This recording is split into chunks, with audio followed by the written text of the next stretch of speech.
पाण्यात उडी मारायला घाबरायचं नाही, मारल्यानंतर आपल्याला पोहता येणार आहे ह्याच हिशोबानं मारली पाहिजे उडी. तुम्ही आर्ट्समध्ये होते, क्लास 1 ऑफिसरची पोस्ट मिळणार होती तुम्हाला, आणि ते सोडून फोटोग्राफीमध्ये कसे आले? माझ्या असं लक्षात आलं की सक्सेसफुल आर्टिस्ट किती आहेत आणि आर्टिस्ट किती आहेत. आर्टिस्ट आणि सक्सेसफुल आर्टिस्ट याची डेफिनेशन मला कळली की बाप लेव्हलवर कसलेली लोक आजूबाजूला बसलीत आपल्या आणि ती सक्सेसफुल नाही आहेत, अशांचं प्रमाण आर्टमध्ये खूप आहे. एक कॉमन मिस्टेक जे एक अर्ली बिगिनर फोटोग्राफर तो जी करतो तुमच्यामध्ये, AI तुमच्या मताप्रमाणे आज 35 वर्ष तुम्ही हे करताय, हे फोटोग्राफीसाठी थ्रेट आहे का ॲडव्हान्टेज आहे? AI is mandatory. आता ते हळूहळू मॅन्डेटरी होणार आहे तुम्हाला, कारण जग तिकडे ड्राईव्ह होतं.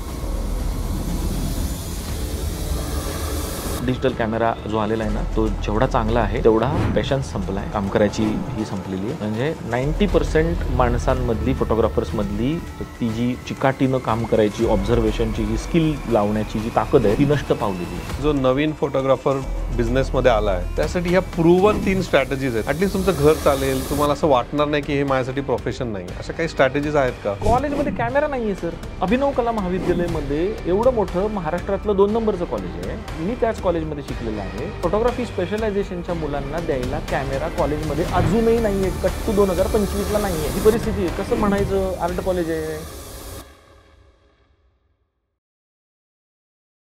नमस्कार, कॉन्व्हर्सेशन्स विथ सागर या पॉडकास्टमध्ये तुमचं स्वागत आहे. आज आपल्याकडे खूप स्पेशल आर्ट ऑन्टरप्रेनर आलेले आहेत. फर्स्ट टाइम असे कोण आहेत? देवदत्त सर. त्यांची एक फार मोठी स्कूल आहे, देवदत्त फोटोग्राफी स्कूल पुण्यामध्ये. त्यांना आजपर्यंत national award, Maharashtra state award, Nikon award, Canon award एवढे सगळे अवॉर्ड्स मिळालेत. पण मी खास त्यांना याच्या इथं इन्व्हाइट केलंय कारण ते फोटोग्राफर बरोबर एक मोठे बिझनेसमन पण आहेत आणि त्याच्याच बरोबर त्यांनी 2000 पेक्षा जास्त फोटोग्राफर बिझनेसमॅन घडवले. हेच माझ्यासाठी फार मोठी गोष्ट आहे की ते स्वतःचा प्रोफेशन करून अजून प्रोफेशनल्स घडवतायत. तर सरांबरोबर आपण आज काय बोलणार आहे, तर सरांबरोबर आपण बोलणार आहे की त्यांची जर्नी कशी होती. ते आर्ट मधनं एक गव्हर्नमेंट ऑफिसर मधून रिझाईन करून त्यांनी फोटोग्राफी चालू केली. फोटोग्राफी केलीच, त्यांनी चांगले प्रोजेक्ट्स केलेच, पण त्यांना हे कधी जाणवलं की आपल्याला फोटोग्राफर्स घडवायचेत, आपल्याला फोटोग्राफर बिझनेसमॅन घडवायचे. त्यांची स्कूल कशी चालू झाली, स्कूल का चालू केली त्यांनी, ते एका कोकणातल्या छोट्या गावातनं येऊन आता एवढे मोठे प्रोफेशनल बनले, सेलिब्रिटी आहेत ते. तर ही जर्नी काय आहे. परत मला त्यांच्याकडनं हे शिकायचंय की नवीन जो फोटोग्राफर येणार आहे मार्केटमध्ये, त्यांनी काय चुका नाही केल्या पाहिजे, काय केल्या पाहिजे, फोटोग्राफी म्हणजे काय, टेक्नॉलॉजी काय असते, AI, त्यांच्या मते AI कुठे आले आज, AI चा परिणाम काय होणार आहे, AI ती फोटोग्राफीची जॉब जाणार आहेत नाही जाणार आहेत. परत आपण त्यांच्याशी हे पण बोलणार आहे की बिझनेस कसा करावा,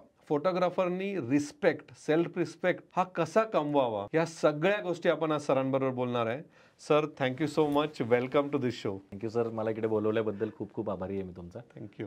तुम्ही आर्ट्समध्ये होते, क्लास 1 ऑफिसरची पोस्ट मिळणार होती तुम्हाला, आणि ते सोडून फोटोग्राफीमध्ये कसे आले, काय जर्नी होती तुमची? फोटोग्राफीमध्ये सर खूप आधीपासूनच होतो मी. म्हणजे फोटोग्राफीमध्ये असणं माझं खूप आधीच आहे. मी 90 पासून फोटोग्राफीमध्ये आहे. म्हणजे आता बघितलं तर आता हे 90 म्हटल्यानंतर फार मोठा जर्नी आहे. हो, 35 वर्ष. हा, कमर्शियली मी कमर्शियल फोटोग्राफर आहे असं मी कधी म्हणू शकलो तर मी 1995 पासून म्हणू शकलो. तेव्हा माझं GD Art कम्प्लीट झालं होतं, फोटोग्राफी मधली डिग्री पूर्ण झाली होती.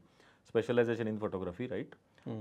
करायचं आणि तिथे काय मिळत होतं काय नाही मिळत होतं ह्या सगळ्या वेगळ्या गोष्टी आहेत. पण कमर्शियल आर्टिस्ट झालो आणि मग तेव्हा तोपर्यंत थोडी समज पण आली होती की मला मार्केटमध्ये काय करायचंय. कारण पहिल्या वर्षी सुरुवात केल्यानंतर तुम्ही किती अक्कल असणार आणि काय कळणार आहे आपल्याला. सो चाचपडतच सगळं चालू होतं, कारण घरात कोणी फोटोग्राफी मधलं नव्हतं. कमर्शियल आर्टला आलेला कशाळीकरांच्या घराण्यातला मी पहिलाच होतो, त्यामुळे तोही काही विषय नव्हता. त्यात कोकणातलं घर, तिकडे काही असं फार मोठं एज्युकेशनल बॅकग्राऊंड आहे किंवा आजूबाजूलाही काही खूप मोठा एज्युकेशनल हब आहे असाही काही भाग नाही. एका स्मॉल टाउन मधून आलेलो होतो मी, छोटंसं गाव आहे. आणि फोटोग्राफीत यायचं कारण हेच होतं की आर्ट मधून जेव्हा काम करत होतो तेव्हा हे हळूहळू रिअलाइज व्हायला लागलं की विदिन फोटोग्राफीज आपण काहीही करू शकतो.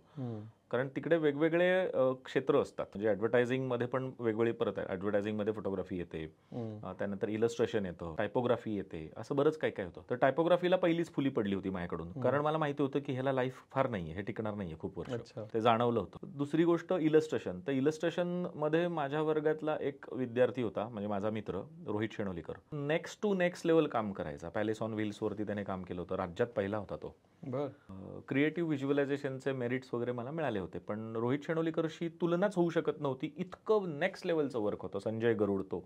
तर त्यांच्याकडे बघितल्यानंतर मला जाणवायचं की मी शून्य आहे, मला एवढ्या लेवलला नाही जमणार आहे. ते खरंच त्यांच्या हातात सरस्वती होती. आणि मग तेव्हा मला लक्षात असं आलं की इलस्ट्रेशन करून देऊन त्याच्यावरती सुद्धा जी ऍड असेल ती किती वर्ष अजून चालणार आहे. तर हळूहळू जसं जसं हे सगळं चेंज होत जाईल तसं तसं कदाचित इलस्ट्रेशन करणारेच कमी होत जातील आणि मग ह्याच्यावरती हातानं सगळं केलेल्याचं जी ॲडव्हर्टायझिंगचं जे काही रूपांतरण होणार आहे ते किती वर्ष लागणार आहे त्याला अजून, तर ते किती वर्ष चालणार आहे, तर त्याला काहीतरी एक लिमिट आहे. मग फोटोग्राफी ही तेव्हा पण होती आणि ती अशी होती की तुम्ही सगळा विचार एकदा भरपूर करा, तो क्लिक करा, तो डेव्हलप करा आणि त्याच्या माध्यमातून तुम्ही जे पाहिजे ते जगातलं दाखवू शकताय. बरोबर. हे काही बदलणार नाही आणि ह्याला काही होणार नाही. म्हणजे तुम्हीच ठरवलं हे रिसर्च हो, हो. अनालिसिस का हो. कोणी तुम्हाला गाईड केलं? नाही, गाईड वगैरे काय करायला कोणीच नव्हतं. अच्छा. आणि असं कोणी दुर्दैवानं असं कोणी सरही नव्हते की तू बाबा ही लाईन घे आणि काय स्वतःच करायला लागलं, कारण घरनंही असं कोणी डिटेल सांगणार नव्हतं. तुम्ही मुंबईत आले होते का गावावरून? नाही, मी डायरेक्ट पुण्यातच आलो. पुण्यात आले फोटोग्राफी शिकायला, म्हणजे पुण्यात आलो आर्टिस्ट म्हणून पुण्यात आलो. जेव्हा इथे आलो तेव्हा पुण्यामध्ये माझं जेव्हा आर्ट करिअर चालू झालं तेव्हा मला हे लक्षात हळूहळू यायला लागलं की इथे वास्ट आहे मार्केट, करावं तेवढं थोडं आहे. म्हणजे समुद्रात येऊन पडल्यासारखं झालं होतं अचानक. आणि मग तेव्हा असं लक्षात आलं की फोटोग्राफी ही जगाच्या अंतापर्यंत माणसाची रिक्वायरमेंट राहू शकते. एवढंच कळलं होतं. खूप काही प्रचंड कळलं होतं असं असूच शकत नाही, कारण तेवढीच बुद्धी, तेवढंच ते जग आणि तेवढंच ते वय होतं. सो 18-19ला तुम्हाला काय कळणार आहे कळून. आणि त्यावेळेस काय मीडिया नव्हती, इंटरनेट नाही, गुगल नाही, काय नाही, काही नव्हतं. त्यामुळे जे काही कळत होतं तेवढं. आणि ती नशीब असं समजायचं की ती आई वडिलांनी जे काही पुण्य कमावलेलं होतं त्याची पुण्याई आम्ही भोगली आणि आम्हाला ती अक्कल आली किंवा आम्हाला ती बुद्धी झाली. बरोबर. त्यामुळे काही मोठेपणा वगैरे मानत नाही मी अजिबात की मी काहीतरी हुशार होतो किंवा मला काहीतरी हे कळलं वगैरे, असलं काही नाहीये. अगदी खरं सांगायचं तर की ते आई वडिलांची पुण्याई, त्यांच्यामुळे आम्हाला ती बुद्धी झाली आणि ती चांगली बुद्धी झाली. नाहीतर मला काहीतरी टिपिकल कुठेतरी कला शिक्षक वगैरे बनून काहीतरी बीएड काहीतरी करतात ना ते करून काहीतरी कुठेतरी गेलो असतो मी आणि जन्मभर काहीतरी पाट्या टाकत बसलो असतो कदाचित, तर ते वेडा झालो असतो नंतर मी. तुम्ही जेव्हा फोटोग्राफीचा डिसिजन घेतला की आर्ट मधून फोटोग्राफीला जायचंय, घरच्यांनी काही बोलले नाही तुम्हाला? नाही, घरच्यांनी बोलले नाहीत म्हणण्यापेक्षा आर्ट मधलाच भाग फोटोग्राफी एक आहे हे त्यांनाही पटवून देऊ शकलो होतो मी. म्हणजे माझ्या वडिलांना कलेची चांगली जाण होती. त्यांनी माझ्या आयुष्यात 2-3दाच माझ्या समोर बसून चित्र काढलं होतं. तेवढ्याच आठवणी आहेत. ते फार सुंदर होतं चित्र आणि कदाचित त्यांच्याकडून कलेचा गुण कुठेतरी माझ्यात आला. पण बाबांना मला हे कधी असं कन्व्हिन्स करायला लागलं नाही की मी आर्ट मधल्याच फोटोग्राफी ह्या सेक्टरमध्ये शिफ्ट होणार आहे. मी जन्मभर ब्रश वापरून काम नाही करणार आहे. सर खरं सांगू का एक गोष्ट, की मी कोल्हापूरचे एक रमेश बिडकर सर म्हणून होते, त्यांच्याकडे मी बरेच कालावधीपर्यंत 1-1.25 वर्ष जवळपास त्यांच्या सातत्याने संपर्कात होतो. स्केचेस त्यांना दाखवायचो वगैरे वगैरे. आणि ते तिथे कोल्हापूरमध्ये त्यांच्या संपर्कात असताना माझ्या असं लक्षात आलं की सक्सेसफुल आर्टिस्ट किती आहेत आणि आर्टिस्ट किती आहे, हा फार महत्त्वाचा भाग आहे. सक्सेसफुल आर्टिस्ट, आर्टिस्ट आणि सक्सेसफुल आर्टिस्ट. तर हे याची डेफिनेशन मला कळली की बाप लेव्हल वर्क असलेली लोक आजूबाजूला बसलीत आपल्या, पण सक्सेसफुल नाही आणि ती सक्सेसफुल नाहीयेत, अशांचं प्रमाण आर्ट मध्ये खूप आहे. आणि मग ते असे मस्त मनमौजी जीवन जगतायत, पण त्यांच्याकडे ते नाहीये की ते पाहिजे ते करू शकतात. त्यांना व्यवहाराचं काहीच नाही, म्हणजे काय माहित करायचं. आणि त्याच्यामध्ये ते काय असतं माहितीये का, की वेडं व्हावं, असं छान असं मौजी होऊन अगदी छंदी होऊन छान आर्टिस्ट असावं. पण ह्याचा अर्थ ते दरवेळेला राईटच असेल असं नाही. तुम्ही गडगंज श्रीमंत असाल असं नाहीये. बरोबर. दरवेळेला की ते करण्यासाठी पोचलं पण पाहिजे, त्यासाठी ब्रेड बटर पण पाहिजे. मला आता वाटलं हिमालयात जाऊन पेंटिंग्स करायची, काय लँडस्केप आहे वा म्हणून, पण हिमालयात जाण्यासाठी पैसे पाहिजेत ना, चालत तर जाऊ शकणार नाही मी. आणि गेल्यावर घर पण चाललं पाहिजे. म्हणजे मग असं लक्षात आलं की नुसतं बरं सक्सेसफुल झालेले आर्टिस्ट किती, मला काय बोर्ड रंगवायचे नाहीत त्या काळात, बोर्ड हाताने रंगवायला जायचे. म्हणजे जनरल आर्टिस्ट म्हटल्यानंतर दुर्दैव एवढं स्ट्रॉंग होतं, म्हणजे भयंकरच, की लोकांना वाटायचं का आमच्या बोर्डाचं पण काम तुम्हाला देतो आम्ही, असं बोलायचे. तुझं झालं की आमच्या बोर्डाचा तूच करायचा. अरे मला हसावं की रडावं कळायचं नाही. मग त्यांना मी असं हा हो असं काहीतरी करायचो, थँक्यू पण म्हणायचो आणि मनात शिव्या पण घालायचो की म्हणजे यार मी काय बोर्ड रंगवणार आहे का यांचे जाऊन दुकानाचे. काही वेळेला मला ते करावं पण लागलं, ते मी केलं पण. म्हणजे मला आठवतंय की जेव्हा कॉलेजचे दिवस असायचे तेव्हा तो प्रत्येक रुपया महत्वाचा असायचा. दरवेळेला आई वडिलांकडे पैसे घेणं आणि मागणंही मला काही दरवेळेला योग्य वाटायचं नाही. मला माझ्या ताईने आणि जिजाजींनी खूप सपोर्ट केला. म्हणजे राहायची व्यवस्था माझी त्यांच्याचकडे होती, त्यामुळे मला ते जमलं. पण अगदी गाड्यांचे नंबर प्लेटही केले, एक्सपायर झालेल्या माणसांची चित्र पण काढून दिलीत मी, कुर्कुवेलनं डिझाईन्स करून दिलीत. कुर्कुवेल म्हणजे एक नीप सारखं टोक असतं आणि त्याने एक टिपका टाकून चित्र करायचं असतं आणि तो एक्झॅक्ट लाईकनेस आला पाहिजे, सेम माणूस दिसला पाहिजे. काही लाख टिपके टाकल्यानंतर तो चित्र तयार होतो. तर हे सगळं ऑब्झर्वेशनचं स्किल आहे, ते कमर्शियल आर्ट करत असतानाच आलं. म्हणजे बिईंग अन आर्टिस्टच ते आलं, अदरवाईज तो पेशन्स असला नसता. आज मग त्याच्यातून हळूहळू ते मोल्ड होत गेलो मी, की आर्टिस्ट म्हणजे मेहनत करणारा आर्टिस्ट, आणि तो सक्सेस होईल की नाही ह्याची गॅरंटी नाही. कारण सगळ्यांना नॅशनल अवॉर्ड्स मिळतील असं नाही. एखाद्याचं पेंटिंग म्हणजे आता M.F. हुसेन हा ग्रेट होता, ग्रेटच व्यक्ती होती ती, वादच नाही. किंवा वासुदेव गायतोंड्यांसारखं तर म्हणजे 40 कोटीला पेंटिंग विकलं जातंय त्यांच्या मृत्यूनंतर 4-5 वर्षानंतर, ही खूप मोठी गोष्ट आहे भारतातली. 40 कोटीला एक पेंटिंग, जे बघितलं मी माझ्यासारख्या आर्टिस्टनं जर ते बघत बसलं तर 2-4 दिवस पण त्यातला अर्थ कळणार नाही, कदाचित 2-4 जन्म पण कळणार नाही. एवढं वेगळ्या लेवलचे तपस्वी होते ते. पण म्हणून आर्ट एज्युकेशन केलेले किती वासुदेव गायतोंडे आहेत, किती जणांचं फॉर्मल एज्युकेशन झालेलं आहे, पण त्या लेवलला पोहोचले का ते? हुसेन साहेबांच्या एका स्ट्रोकला 6-8 लाख रुपये द्यायचे लोक. एक येलो कलरचा स्ट्रोक मला आठवतोय असा फक्त हुसेन साहेबांचा, खाली हुसेन असं नाव लिहिलं, 8 लाख 6 लाख त्या काळात, इन 1992, 93, 95 तेव्हाच्या गोष्टी येते. हुसेन हा हॉर्ससाठी जे फेमस झाले, वर्ल्ड वाईड गेले, तर मग ते ॲब्स्ट्रॅक्ट बेस त्यांनी केलं, पण त्याच्या आधी किती त्यांनी रिअलिस्टिक मध्ये काम केलं. म्हणजे बिईंग अन आर्टिस्ट तुम्ही ते सगळं जगलंच पाहिजे, मग फोटोग्राफीत तुम्ही या. डिजिटल कॅमेरा हातात आल्यामुळे सगळं असं फास्ट झाल्यासारखं वाटतं. मला फोटोग्राफी येते, मला सगळं कळलंय, मला हे टेक्निकल जमलेलं आहे, मला हे सगळेचे सगळे पॉईंट्स कळले आहेत, म्हणजे मी फोटोग्राफर झालेलो आहे, नाव आहे कमर्शियल फोटोग्राफर, संपला विषय. 5 मिनिटात आजकालच्या मुलांना असं खूप काहीतरी झाल्यासारखं वाटायला लागतं. दुर्दैव आहे असं मला वाटतं सर, की डिजिटल कॅमेरा जो आलेला आहे ना, तो जेवढा चांगला आहे तेवढा पेशन्स संपलाय, काम करायची ही संपलेली आहे. म्हणजे 90% माणसांमधली, फोटोग्राफर्स मधली ती जी चिकाटीनं काम करायची, ऑब्झर्वेशनची जी स्किल लावण्याची जी ताकद आहे ती नष्ट पावलेली आहे. 10% त्याच्यातून जे जगतात, वाचतात, ते नेक्स्ट लेवलला डिजिटल घेऊन पण काम करता येतात. जसं की ट्रॅव्हल फोटोग्राफी आहे, स्ट्रीट फोटोग्राफी आहे, की जिथे सगळं अनप्रेडिक्टेबल आहे, ते असं भन्नाट आहे ते. म्हणजे आर्ट असलीच पाहिजे. फोटोग्राफी नुसती कमर्शियल कोणी करेल. आयडेंटिटी कार्ड फोटो झेरॉक्सवाला पण काढतोय, त्याच्यात आणि माझ्यात काहीतरी फरक आहे. तोही कमर्शियल फोटोग्राफरच म्हणायला पाहिजे, बिकॉज ही इज सक्सेसफुल. तो कमर्शियली सक्सेस आहे. तो दिवसभरात जर 50 आय कार्ड काढत असेल, 100 रुपये एकाचे जरी घेतले तरी तो चांगले पैसे कमवतोय. 5,000 रुपये खूप झाले त्याला. दिवसाला 5,000 कोण देत आहे, म्हणजे अजून काय पाहिजे. ऍब्सोल्युटली. आम्ही पण आमची शाळा चालवतो ना, आम्ही एक गोष्ट म्हणतो की तुम्ही जर नीट शिकवलंच नाही ना, मग त्या शाळेलाच काय अर्थ नाही. म्हणजे त्या एज्युकेशन देण्यासाठी तुम्ही शाळा उघडली, हे फंडामेंटल. तसंच तुम्ही म्हणता परफेक्ट आहे की आर्ट पाहिजे, मगच फोटोग्राफी, मगच कमर्शियल. तुमचा जो एकदम आता जो 50 बॅचेस घेतले तुम्ही, 2,000 पेक्षा जास्त मुलांना शिकवताय, आणि सगळ्यात मोठी गोष्ट म्हणजे त्यातले 75% मुलं कमर्शियली आता पैसे, म्हणजे तुम्ही जे सांगितलं मला, त्यांची चूल चालू झाली आहे, त्यांची चूल पेटली आहे फक्त ह्या प्रोफेशनमुळे.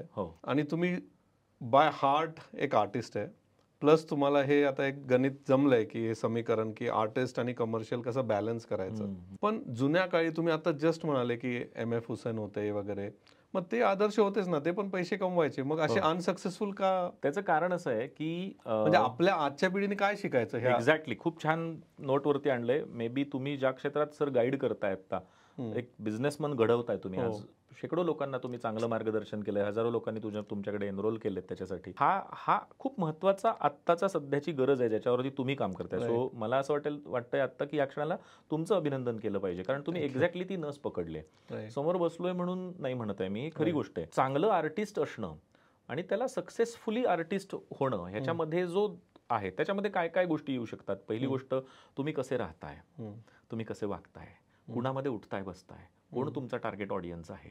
त्याच्यानंतर तुम्ही आत्ताच्या दिवसांमध्ये जेव्हा जर तुम्ही शिकत असाल तर तुम्ही डिजिटली ॲडव्हान्स्ड आहात का, तुम्ही डिजिटल मार्केटिंगचा वापर तुमच्या आयुष्यात करताय का, ॲडव्हान्स टेक्नॉलॉजी बरोबर जात असताना तुम्ही एस्थेटिक सेन्स पण डेव्हलप केलाय का, की तो तसाच राहून गेलेला आहे, फक्त टेक्निकलीच झालेला आहे. याच्याबरोबर त्याच्यानंतर तुमचं उठणं बसणं कोणामध्ये आहे, विचार कोणाचे आहेत, तुम्ही काय वाचलंय, ह्या सगळ्याच गोष्टींचा इम्पॅक्ट होणार आहे. त्याच्यानंतर तो कदाचित सक्सेसकडे जाऊ शकणार आहे. नशिबाचा भाग 5% असतो, पण 95% आपल्या हातात आहे ना. तर 95% वरती कुठेतरी काम बऱ्याचदा होताना दिसत नाहीये, आणि त्याची कारणं अशी आहेत, ती कुठेतरी लक्षात घेतली पाहिजेत, की हे शिकवणारं विद्यापीठ नाहीये मधलं. म्हणजे मी 1+1=2 शिकवतोय, समजा एखादं कॉलेज 1+1=2 हे उत्तर शिकवण्यासाठी समर्थ आहे, पण त्याच्याच बरोबर 2.25 पण करेक्ट असू शकतं आणि 2.25 पण करेक्ट असू शकतं. ह्याला आर्ट म्हणतात.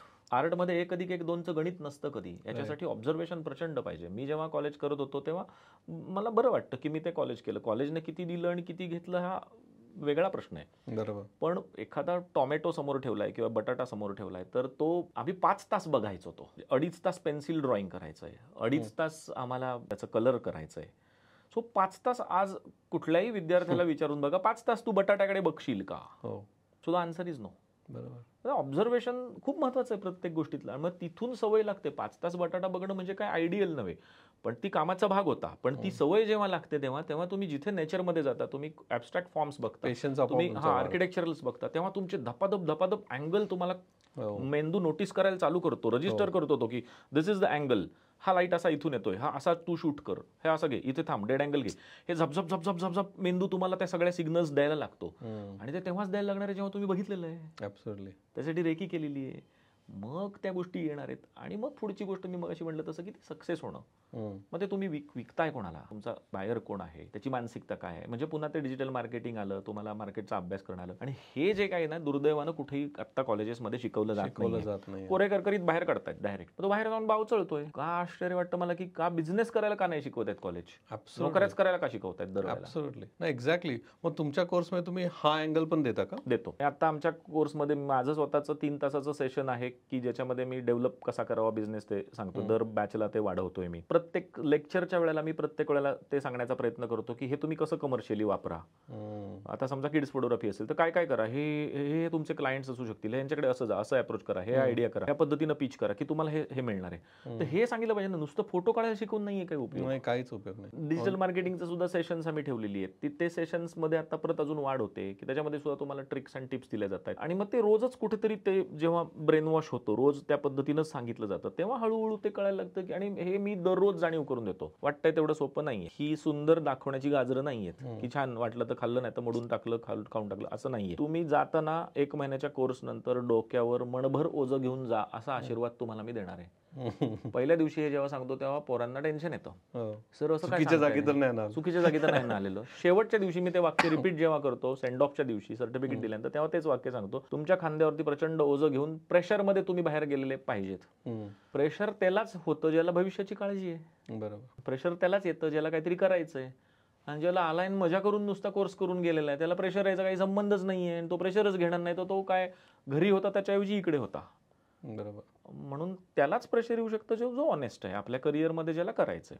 त्यामुळे हाच आशीर्वाद देतो मी की तुम्ही प्रेशर घेऊनच छानपैकी असं जबाबदारीचं खांद्यावर ओझं घेऊन बाहेर पडा, म्हणजे तुम्ही राईट पाथवर आहात. आणि जर जबाबदारीचं ओझंच जर वाटत नसेल तर फ्री बर्ड असाल तर तुम्ही म्हणजे कोणच रिस्पॉन्सिबल नाही तुमच्या आयुष्यासाठी. आय थिंक त्यासाठीच 75% जण सिरियसली प्रोफेशनल झालेत. ती फार मोठी अचीवमेंट आहे. Thank you sir. म्हणजे मी जे करतोय ते तुम्ही मी तरी फक्त ज्ञान देतोय, तुम्ही प्रॅक्टिकली घडवताय. आणि ही फार मोठी गोष्ट आहे. म्हणजे अशा आपण सगळ्यांनी 10,000 जर घडवले तर महाराष्ट्र घडेल, देश घडेल. अजून काय पाहिजे? खूप म्हणजे अजून करण्याजोगं खूप आहे. अशा गोष्टींना खरं म्हणजे ना कुठेतरी एक व्यासपीठ सरकारनं अशा काहीतरी गोष्टी आपल्यासाठी प्रोव्हाइड केल्या पाहिजेत. कारण आपल्याला ह्याच्यामध्ये मला एक म्हणजे आता दुर्दैव सांगतो सर तुम्हाला, मी मागच्या पण कुठल्या तरी एका ठिकाणी मी असंच बोललो होतो व्यासपीठांवरनं की दुर्दैवानं आपल्याला कलाकारांना व्यासपीठ कमी आहे. टिपिकल दिलं जातं. फंडिंग गव्हर्नमेंटकडून कॅमेरा आणि अन्य गोष्टींसाठी ज्या मिळतात आर्ट सेक्टरसाठी त्या लोकांपर्यंत पोहोचतच नाहीये. आज 100 लोकांना जर मी चौकात उभं राहून प्रश्न विचारला की तुम्हाला राज्य शासनाच्या PMEGP बद्दल माहिती आहे का, तर कुठली PMEGP कोण आहे माहितीच नाही मला, असंच बोलणार आहेत लोक. CMEGP बद्दल माहिती नाहीये, मुद्रा योजनेबद्दल माहिती नाहीये, त्याच्यानंतर तुम्हाला अण्णाभाऊ पाटील योजनेबद्दल माहिती नाही. 10-10 लाख रुपयांपर्यंत बिनव्याजी मिळत आहेत पैसे. हे सुद्धा आम्ही आमच्या ह्याच्यात शिकवतो. त्यासाठी राज्य शासनाच्या बरोबर काम करणारा एक नोडल एजन्सीचा माणूस आणून उभा करतो, त्याचा फोन नंबर देतो. आणि ते पण सक्सेस रेशो खूप चांगला व्हायला लागलेला आहे आता की त्याच्याकडे जे अप्रोच झालेत त्यांनी 10-10 लाखाची लोन उचलली, त्यांचे केसेस झाल्या, व्यवस्थित सक्सेस झाल्या, बँकांना त्यांना लोन द्यावी लागली. म्हणजे करून मोकळं करणं सोडून द्यायचं, फक्त ती लोक संपर्कात राहिली पाहिजेत माझ्या. आम्ही काय म्हणतो की तुम्ही तुमचा बॅच संपल्यानंतर तुम्ही संपर्कात राहा, दाखवा, सांगा, बोला, फोन करा, काहीतरी करा. तुम्ही कॉन्टॅक्टच जर नाही केला तर मग आम्ही प्रत्येकाच्या घरी सकाळी येऊ नाही शकत, उभं नाही राहू शकत. कारण मला माझ्या इकडे देवानं 24 तास दिलेले आहेत कुठेतरी. पण इच्छा असते की त्याने ते करत राहावं. कितीतरी मुली आहेत सर, त्यांनी ह्या सगळ्या गोष्टी केल्या. डांगे चौक थेरगावमध्ये एक मुलगी आहे, तिचे मिस्टर आहेत ते साऊंड एडिटिंग वगैरे करतात, रेकॉर्डिंगमध्ये आहेत ते. तिचा ऑलमोस्ट मला आठवड्यातून 2-3 वेळा फोन असतो. प्रत्येक वेळेला तिला काही अडलं ती मला फोन करते. नाव she is running her own studio, proper काम करते, मोठमोठ्या फिल्म्सची कामं घ्यायला लागलेली आहे. सगळ्या गोष्टी विचारते, न कंटाळता परत फोन करते. उचलला नाही तरी मेसेज टाकते. मी तिला त्या वेळेला नाही जमलं तर मी सरळ रेकॉर्ड करतो आणि तिला पाठवून देतो. आणि रेकॉर्ड केलेलं पाठवून दिलं की ती ऐकते, परत करते. हे तुमच्या 2000 स्टुडंट्सनी ऐकलं पाहिजे. हा म्हणजे आता आम्ही म्हणतोय की आमच्या मागे लागा हो. आणि आम्ही द्यायला बसलेलो आहे. प्रत्येक गुरु असाच म्हणत असतो पण की ते मी घेतलं ओपन आहे, पाहिजे, माझ्याशी बोला, पण ते बोललं शिष्यावर पाहिजे. असतं. हा, शिष्यावरती असतं शेवटी. ऍब्सोल्युटली. तर एक कॉमन मिस्टेक जे एक अर्ली बिगिनर फोटोग्राफर, प्रोफेशनल जो उतरतो, तो जी करतो तुमच्या मते, किंवा काही कॉमन मिस्टेक्स, आणि त्याला त्यांनी कसं हँडल केलं पाहिजे तर त्यांनी तुमचा कोर्स नाही केला? ऍक्च्युली खूप साऱ्या गोष्टी आहेत, मी जमेल तेवढे थोडक्यात सांगण्याचा प्रयत्न करतो. पहिली कॉमन मिस्टेक आत्ताचा यूथ जो करतोय तो म्हणजे सकाळी उठल्यानंतर, जाग आल्यानंतर त्याच्याकडे आदल्या दिवशी रात्रीचा कागद जो त्याने चिटकवलेला आहे, घरात लावून ठेवलेला आहे, तो चिटकोरा पाहिजे की ज्याच्यावरती मला थिंग्स टू डूची यादी पाहिजे नेक्स्ट डेची, की हे मी करणार आहे, यांना भेटणार आहे, यांना मी कॉल करणार आहे, हे करणार आहे, हा शूट असणार, हे एडिट आहे एवढ्या वाजता. ह्याचं असं एक लिखित स्वरूपात एक चिठ्ठी असावी, ती पहिली वाचली पाहिजे आणि ती सकाळी 7ला वाचली पाहिजे. आणि ती आदल्या दिवशी बनवली पाहिजे. आदल्या दिवशी रात्री झोपताना ती बनवायची आणि शांत झोपायचं, वेळेत झोपायचं आणि सकाळी 7ला ती वाचून उठून जागं फ्रेश ब्रश करून उठून वाचण्या एवढ्या स्थितीत पाहिजे आपण. इथेच 50% गोल कम्प्लीट होईल. बरोबर. कारण 7ला उठणं म्हणजे आपल्याकडे पाप समजलं जातं, आता अशक्यच झालेलं आहे ना. रात्री पहिला 11, 10, मग 11, मग 11:30, आता 1-2 शिवाय झोपतच नाहीये. त्यांची एनर्जी लेवल ड्रॉप डाऊन आहे, ते सकाळी उठू शकत नाहीत, त्यांचा दिवस उशिरा चालू होतोय. मग तो थकलेल्या अवस्थेमध्ये प्रत्येक गोष्टीला एनर्जी, जर तुमची कॅल्शियमच तुमच्या शरीरात कमी पडत आहे, एनर्जी लेवलच कमी पडत आहे, तर डोक्यात किती सुंदर आयडिया आहेत, शरीरच साथ देत नाहीये आणि त्यात बॅड हॅबिट्स आहेत. मग ते बरेच गोष्टी आहेत, मग जंक फूड असेल, अमुक आहे, तमुक आहे, तमुक आहे, मग करता करता स्क्रीन टाईम आहे, असं करता करता त्याची एनर्जी सगळी अशी पूर्ण सक होते अख्खी. मग हुशार माणूस पण ते करू नाही शकत आहे. तर मला वाटतं की पहिलं USP काय, बाकीचं सगळं खूप आहे आणि ते केलंच पाहिजे, पण सुरुवात अशी आहे की रात्री लिस्ट काढा आणि दिवसभरात ते सगळं हाणून पडायचा कार्यक्रम करा, पूर्ण ठोकून टाका, सगळं जमलंच पाहिजे ते. तोपर्यंत शांत बसू नका. राहील एखादं काम, आपल्या हातात नसतात गोष्टी, त्याला दुसऱ्या दिवशीला पुन्हा फॉरवर्ड करा, त्याला दुसऱ्या दिवशीला परत ते वरच्या लेवलला येऊ दे, मग ते काही पण असू दे. म्हणजे लिस्ट काढून काम आजही, म्हणजे मला तसं करायला आवडतं. घरात रोज रात्री झोपताना माझी येलो पेपरवरती, स्टिक पोस्टवरती असते, ती चिटकवतो. सकाळी उठल्यानंतर ब्लॅक कॉफी पिताना पहिलं ते बघतो, मग चालू होतात कॉल्स. आणि टेक्निकल एखादा फोटोग्राफर असेल, तो काय मिस्टेक करतो? म्हणजे हवेमध्ये असतो इनिशियली जेव्हा चालू होतो, तो काय असतं, त्यांनी काय स्टेप्स घेतल्या पाहिजे की ज्यांनी त्याचा बिझनेसचा पाया चांगला व्हायला पाहिजे? टेक्निकली जो म्हणतो ना जेव्हा आपण, तेव्हा कसं आहे माहिती आहे का सर, की टेक्निकली कळणं ही गोष्ट दुरापास्त नाहीये. पहिली गोष्ट म्हणजे मी एका 7वीतल्या मुलीशी जर समजा बोललो आणि तिला जर सांगितलं की these are the technical terms, ह्या टेक्निकल टर्म्स आहेत, हे बघ, हा मेनूमध्ये गेलास की इथून इथे गेल्यानंतर हा फोटो असा असा होतो बरं का, इथे गेलं की तुझं रेझोल्युशन वाढणार, इथे गेलं की ISO वाढणार, इथे गेलं की मोनोक्रोम होणार, इथे गेलं की तुझं फ्रेम रेट तू सेट करू शकणार आहे. पहिल्या वेळेला विसरेल ती मुलगी, दुसऱ्या वेळेला विसरेल, तिसऱ्या वेळेला लक्षात राहणार आहे. तिथं एज मॅटर नाही करत, बरोबर, ते होणारच आहे आणि ते परफेक्टच होणार आहे. प्रॅक्टिस केली तर होणार आहे, त्यात काही क्रिटिकल नाहीये. 5% फक्त टेक्निकल टर्म्स आहेत फोटोग्राफीमध्ये. 95% it's a creative brain game. He main गोष्ट आहे आणि इथंच आपण कमी पडतोय. मला क्रिएटिव्हिटी शिकवायची कशी सर? नाही, क्रिएटिव्हिटी शिकण्यासाठी क्रिएटिव्हिटी ह्या सगळ्या गोष्टी केल्या पाहिजेत. सगळ्यात महत्त्वाची गोष्ट म्हणजे प्रचंड वाचलं पाहिजे. ऑब्झर्वेशन पाहिजे. वाचलं पाहिजे पहिली गोष्ट. ऑब्झर्वेशन कसं, आता जाऊन बाबा बघत बस असं तर म्हणू शकत नाही. तो म्हणजे वेडा आहे, सांगणारा पण वेडा आहे आणि मलाही बघताना लोक वेडा म्हणतील, असं काय मी बघत बसू का?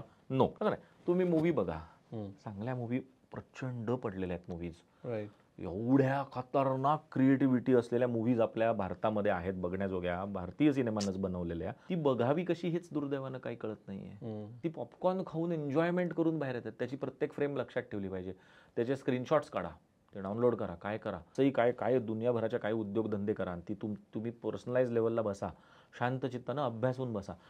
सर एक साधी गोष्ट सांगतो तुम्हाला, बाप लेव्हलचे सगळे सिनेमॅटोग्राफर ती फिल्म बनवणार आहेत, तो पोचलेला माणूस आहे, साऊंड डिझायनिंग पोचलेला आहे, जो कला दिग्दर्शक आहे तो पोचलेला आहे, एडिटर पोचलेला आहे.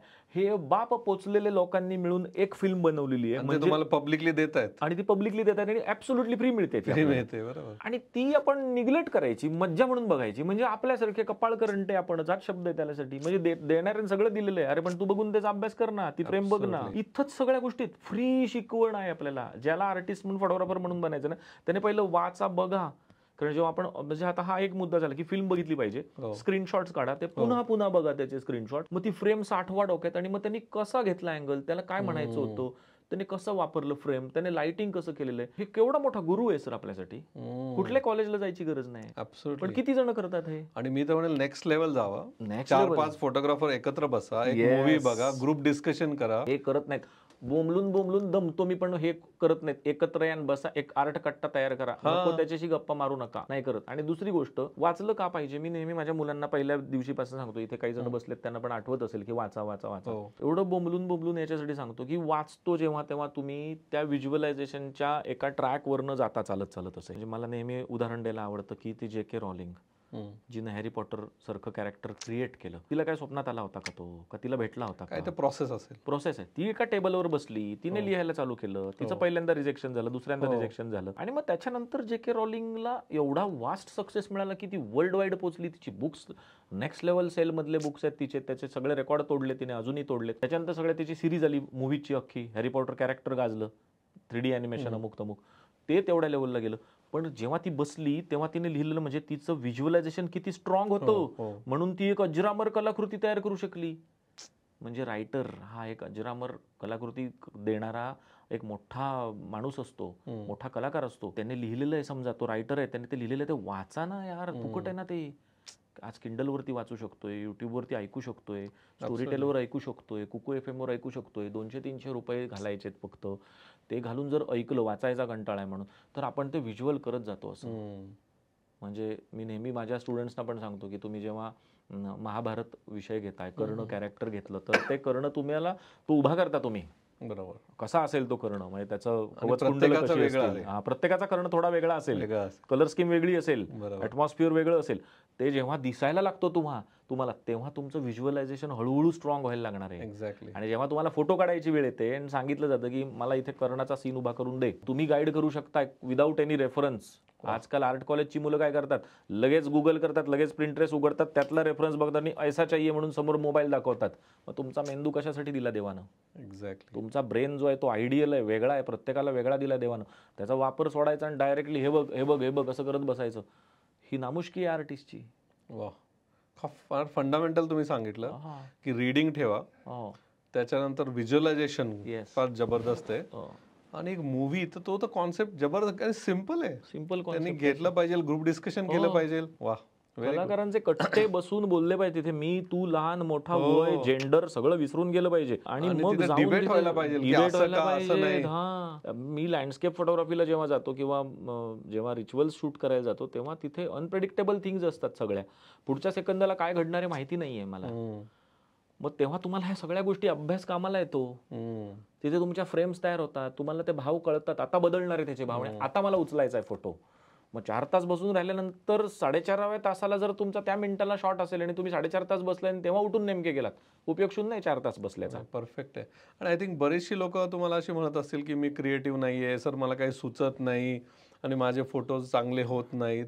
आय थिंक हे तुम्ही दिलेलं एक फ्रेमवर्क आहे त्याला. हे आधी इट इज बॅकग्राऊंड, वाचा, पुस्तक वाचा, व्हिडिओज बघा, मूवीज बघा. बघितलं. आणि दिस इज ॲब्सोल्युटली फ्री.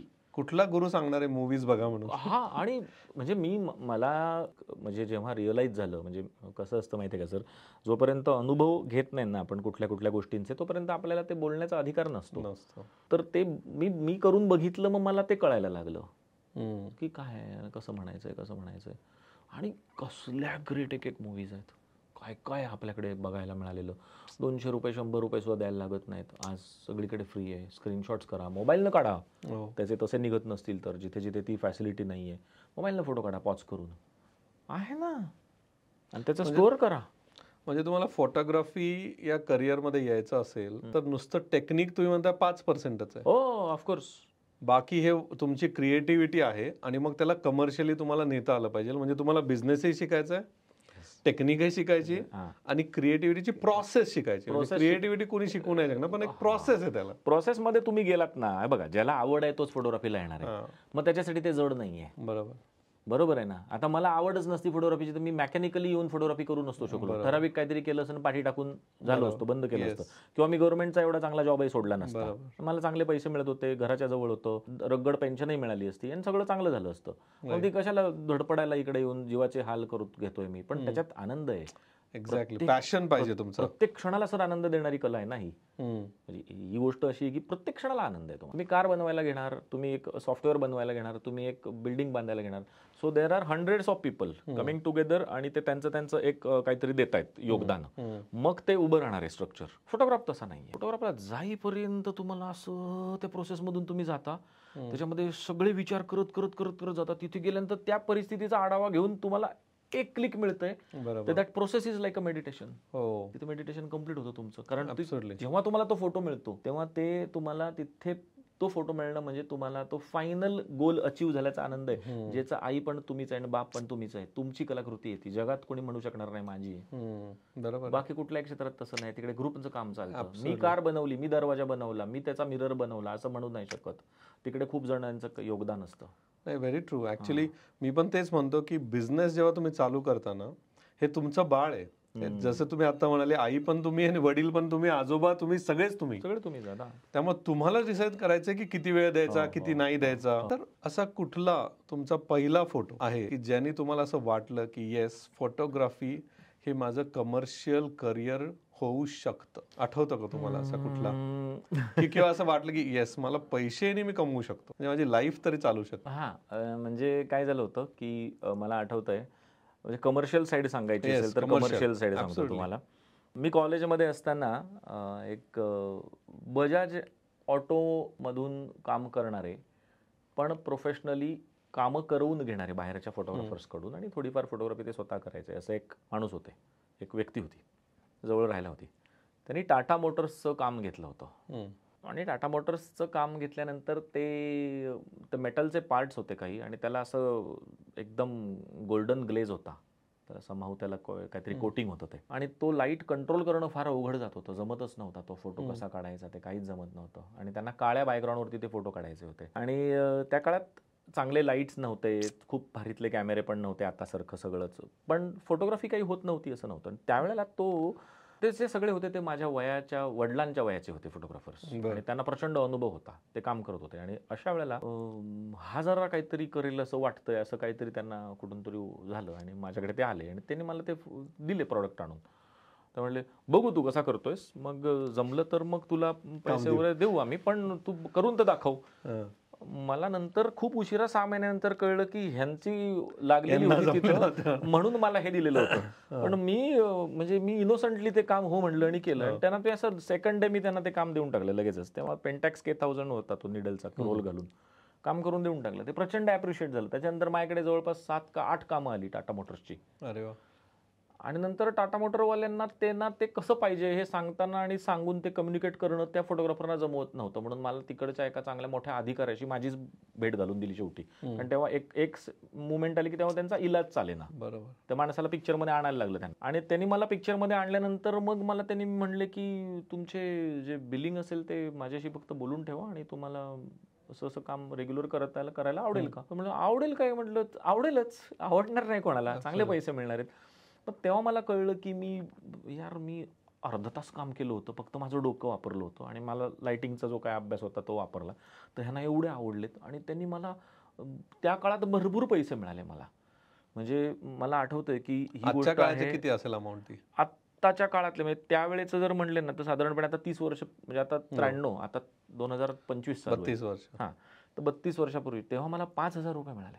5,000 मिळाल्यानंतर मला म्हणजे बराच वेळ काही कळलं नाही की एवढे पैसे कसे काय. सॅलरी 400-500 रुपये असायची. 5,000 रुपये त्यांनी मला असे फोटोचे दिलेले होते आणि त्यांच्यासाठी मी जास्तीत जास्त 30 एक फोटो दिले होते. 2-3 वेळा मिळून 30 फोटो दिले होते. 5,000 रुपये मिळाल्यानंतर म्हणजे मला आनंद प्रचंड झाला आणि त्या दिवशी विचार केला की ये बात कुछ आहे, खतरनाक है, इसमें काम करना जरूरी है और इसमें अगर मैं काम करूंगा तो मुझे पैसे मिल सकते हैं भाई. बस, कारण तेवढीच बुद्धी होती सर. पाहिजे ना तेवढे पैसे कमवलंच पाहिजे ना. आणि पैसे कमवून मग इथे हे चांगलं जमतंय असं कुठेतरी झालं. हे मला वाटतं 93ची गोष्ट आहे ही. वा. तुम्ही आता ऍज अ आर्टिस्ट, फोटोग्राफर सगळे आहात, पण तुम्ही तुमची ऑन्टरप्रेनर जर्नी ही एक देवदत्त फोटोग्राफी स्कूलनी चालू केली. म्हणजे तुम्ही बाकी प्रोफेशनली खूप करता, पण मला ह्या स्कूल बद्दल जरा माहिती पाहिजे की कशाने तुम्ही इन्स्पायर झाले आणि स्कूलच का काढली? येस. झालं काय माहितीये का सर, शेवटी काही जरी झालं तरी ते कमर्शियल बिमर्शियल हे नंतर येतं. पहिल्यांदा तुम्ही आर्टिस्ट असता आणि आर्टिस्ट हळवा असतो, संवेदनक्षम असतो, खूप संवेदनाशील असतो तो.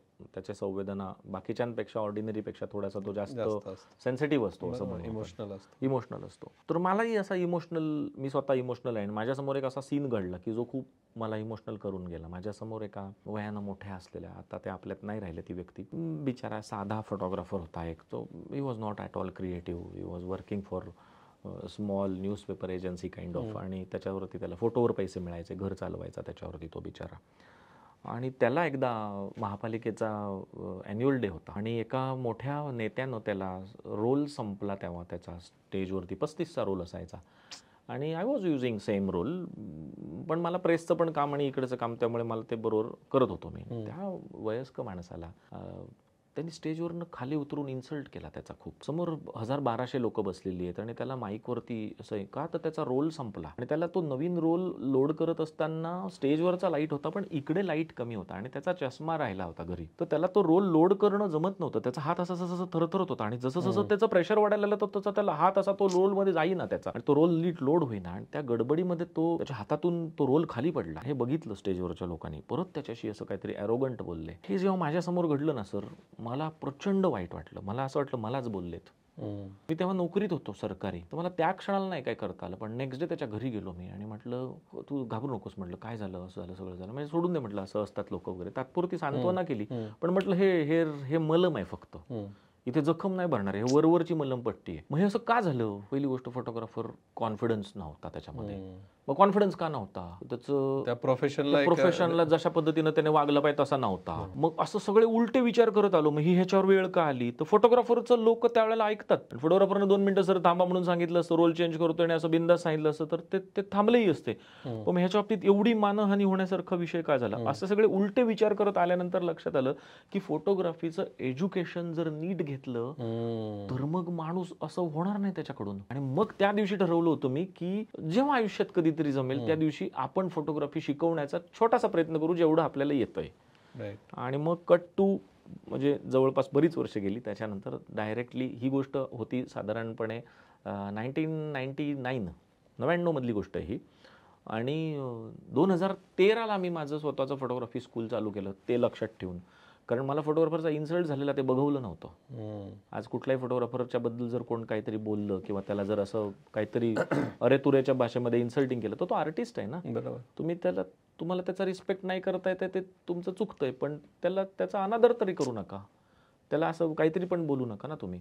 मग ते डोक्यात ठेवून ती स्कूल ते 13 मध्ये सक्सेस झालं. म्हणजे एवढा मोठा कालावधी गेला, जवळपास 14 वर्षाचा कालावधी गेला.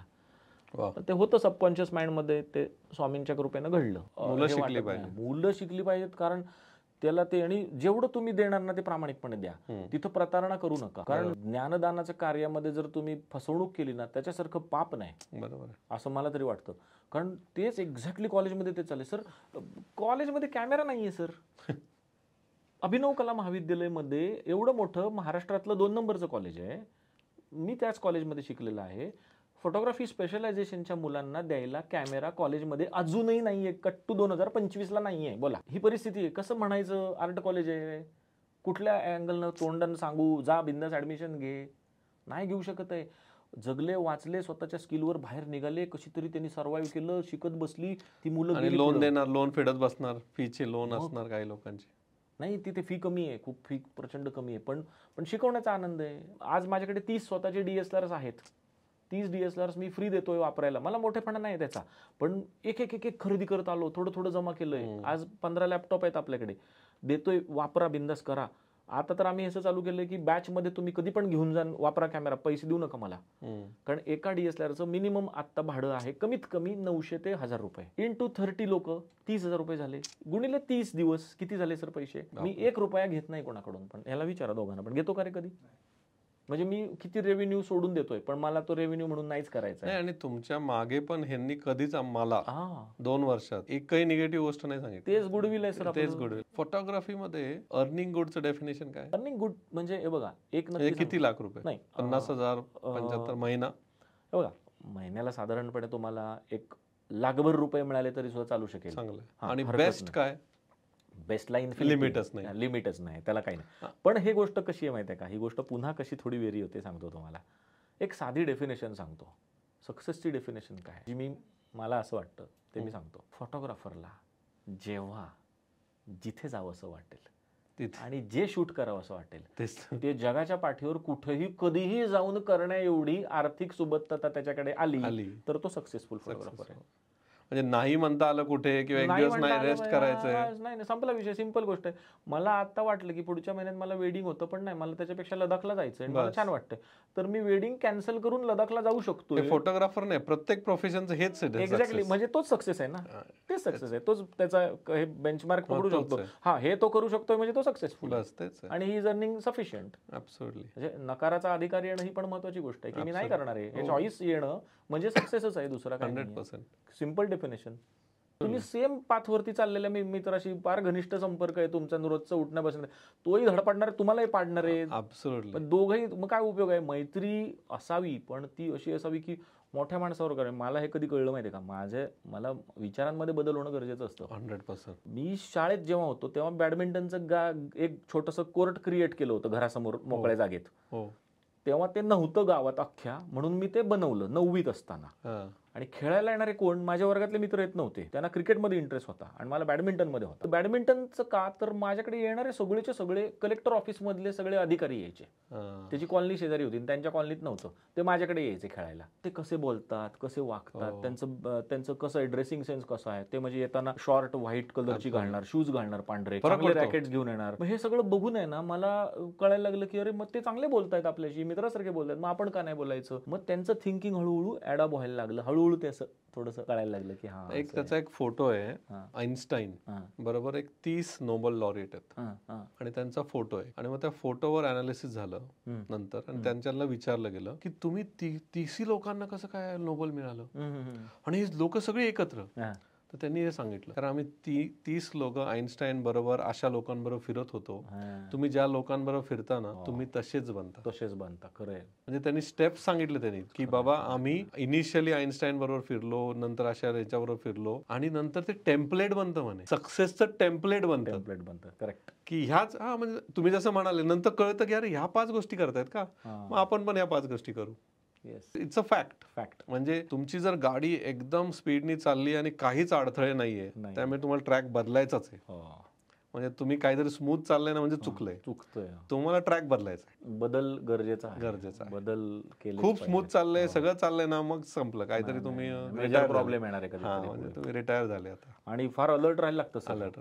म्हणजे आता तुम्ही खूप मोठे बिझनेसमॅन आहात, माझ्यासारख्यानं बोलणं चुकीचं आहे, पण ऑलवेज म्हणजे कायम ना असं रात्र वैऱ्याची आहे ह्या भूमिकेतूनच राहायला लागतं. म्हणजे समोरच्या टर्नला गाडी येणार आहे अचानक समोर आपल्या, एवढा अलर्टनेस जर नसला ना घात होऊ शकतो आजकालच्या जगात. आणि एआयच्या जगात तर अजून जास्त भयानक. काय कुणाची नोकरी जाणार आहे काही माहिती नाही. पण हे तुम्ही तुमचं प्रोफेशनल फोटोग्राफी पण करता, गव्हर्नमेंटची कामं करता, स्वतःची क्रिएटिव्हिटीची कामं करता, कोर्सेस पण घेता, शिकवता पण, राईट, आणि मग स्वतःसाठी पण काही वेळ काढत असाल.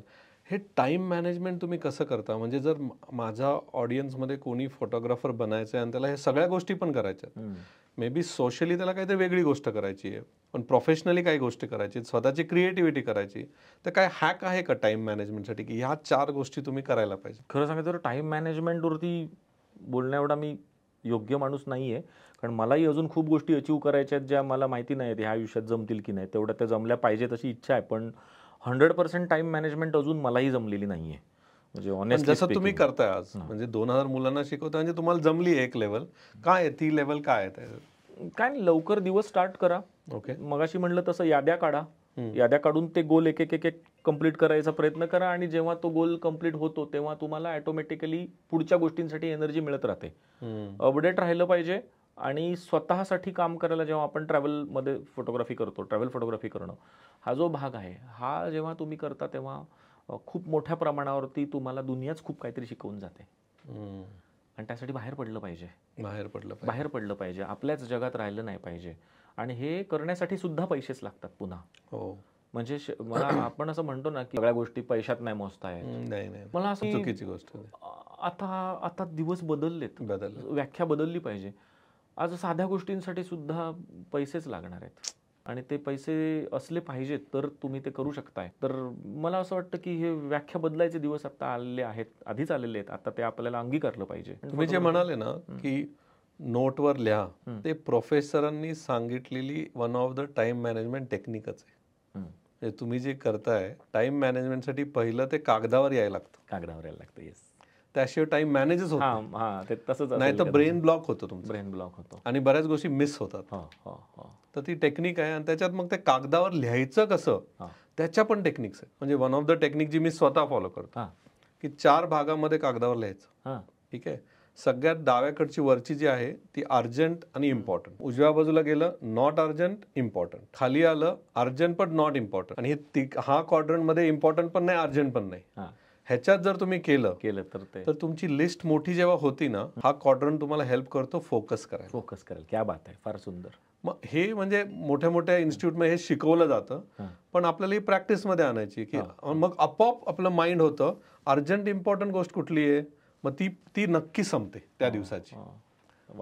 आणि असं म्हणलं जातं की अर्जंट पण नाही, नॉन इम्पॉर्टंट पण नाहीये, तिला तुम्ही डेलिगेट करायचं. म्हणजे कोणीतरी दुसऱ्यांनी करू शकतं. कारण माझ्यासाठी ते अर्जंट नाही, माझ्यासाठी ते इम्पॉर्टंट पण नाही, म्हणजे कोणीतरी ते करू शकतं. तेच आहे टाइम मॅनेजमेंट. म्हणजे ऍब्सोल्युटली तुम्ही जे फक्त लिहिताय तेच वन ऑफ द पार्ट आहे. सर, असे काही बिझनेस स्ट्रॅटेजीज आहेत का की जो नवीन फोटोग्राफर बिझनेसमध्ये आलाय त्यासाठी ह्या प्रूव्हन 3 स्ट्रॅटेजीज आहेत की हे केलं ना ऍटलीस्ट तुमचं घर चालेल, तुम्हाला असं वाटणार नाही की हे माझ्यासाठी प्रोफेशन नाही. अशा काही स्ट्रॅटेजीज आहेत का? येस, नक्कीच त्या ट्रायड अँड टेस्टेड आहेत.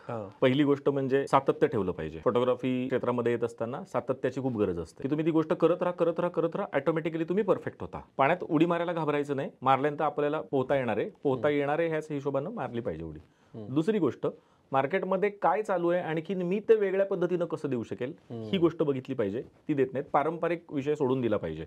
पारंपरिक विषय म्हणजे लोक कुठे बघतायत, लग्न, मुंज, वाढदिवस, त्याच्यामध्येच जात आहेत. पाथ वाईट नाहीये, भरपूर पैसे मिळवून देणार आहे, पण सगळेच जण तिथे आले अगेन प्रॉब्लेम मध्ये येणार आहे. आणि तिसरी गोष्ट, तुम्ही तुमचा ऍस्थेटिक सेन्स डेव्हलप करून क्रिएटिव्ह व्हिज्युअलायझेशन जर कराल तर कमी कामात जास्त पैसे मिळवणार आहात.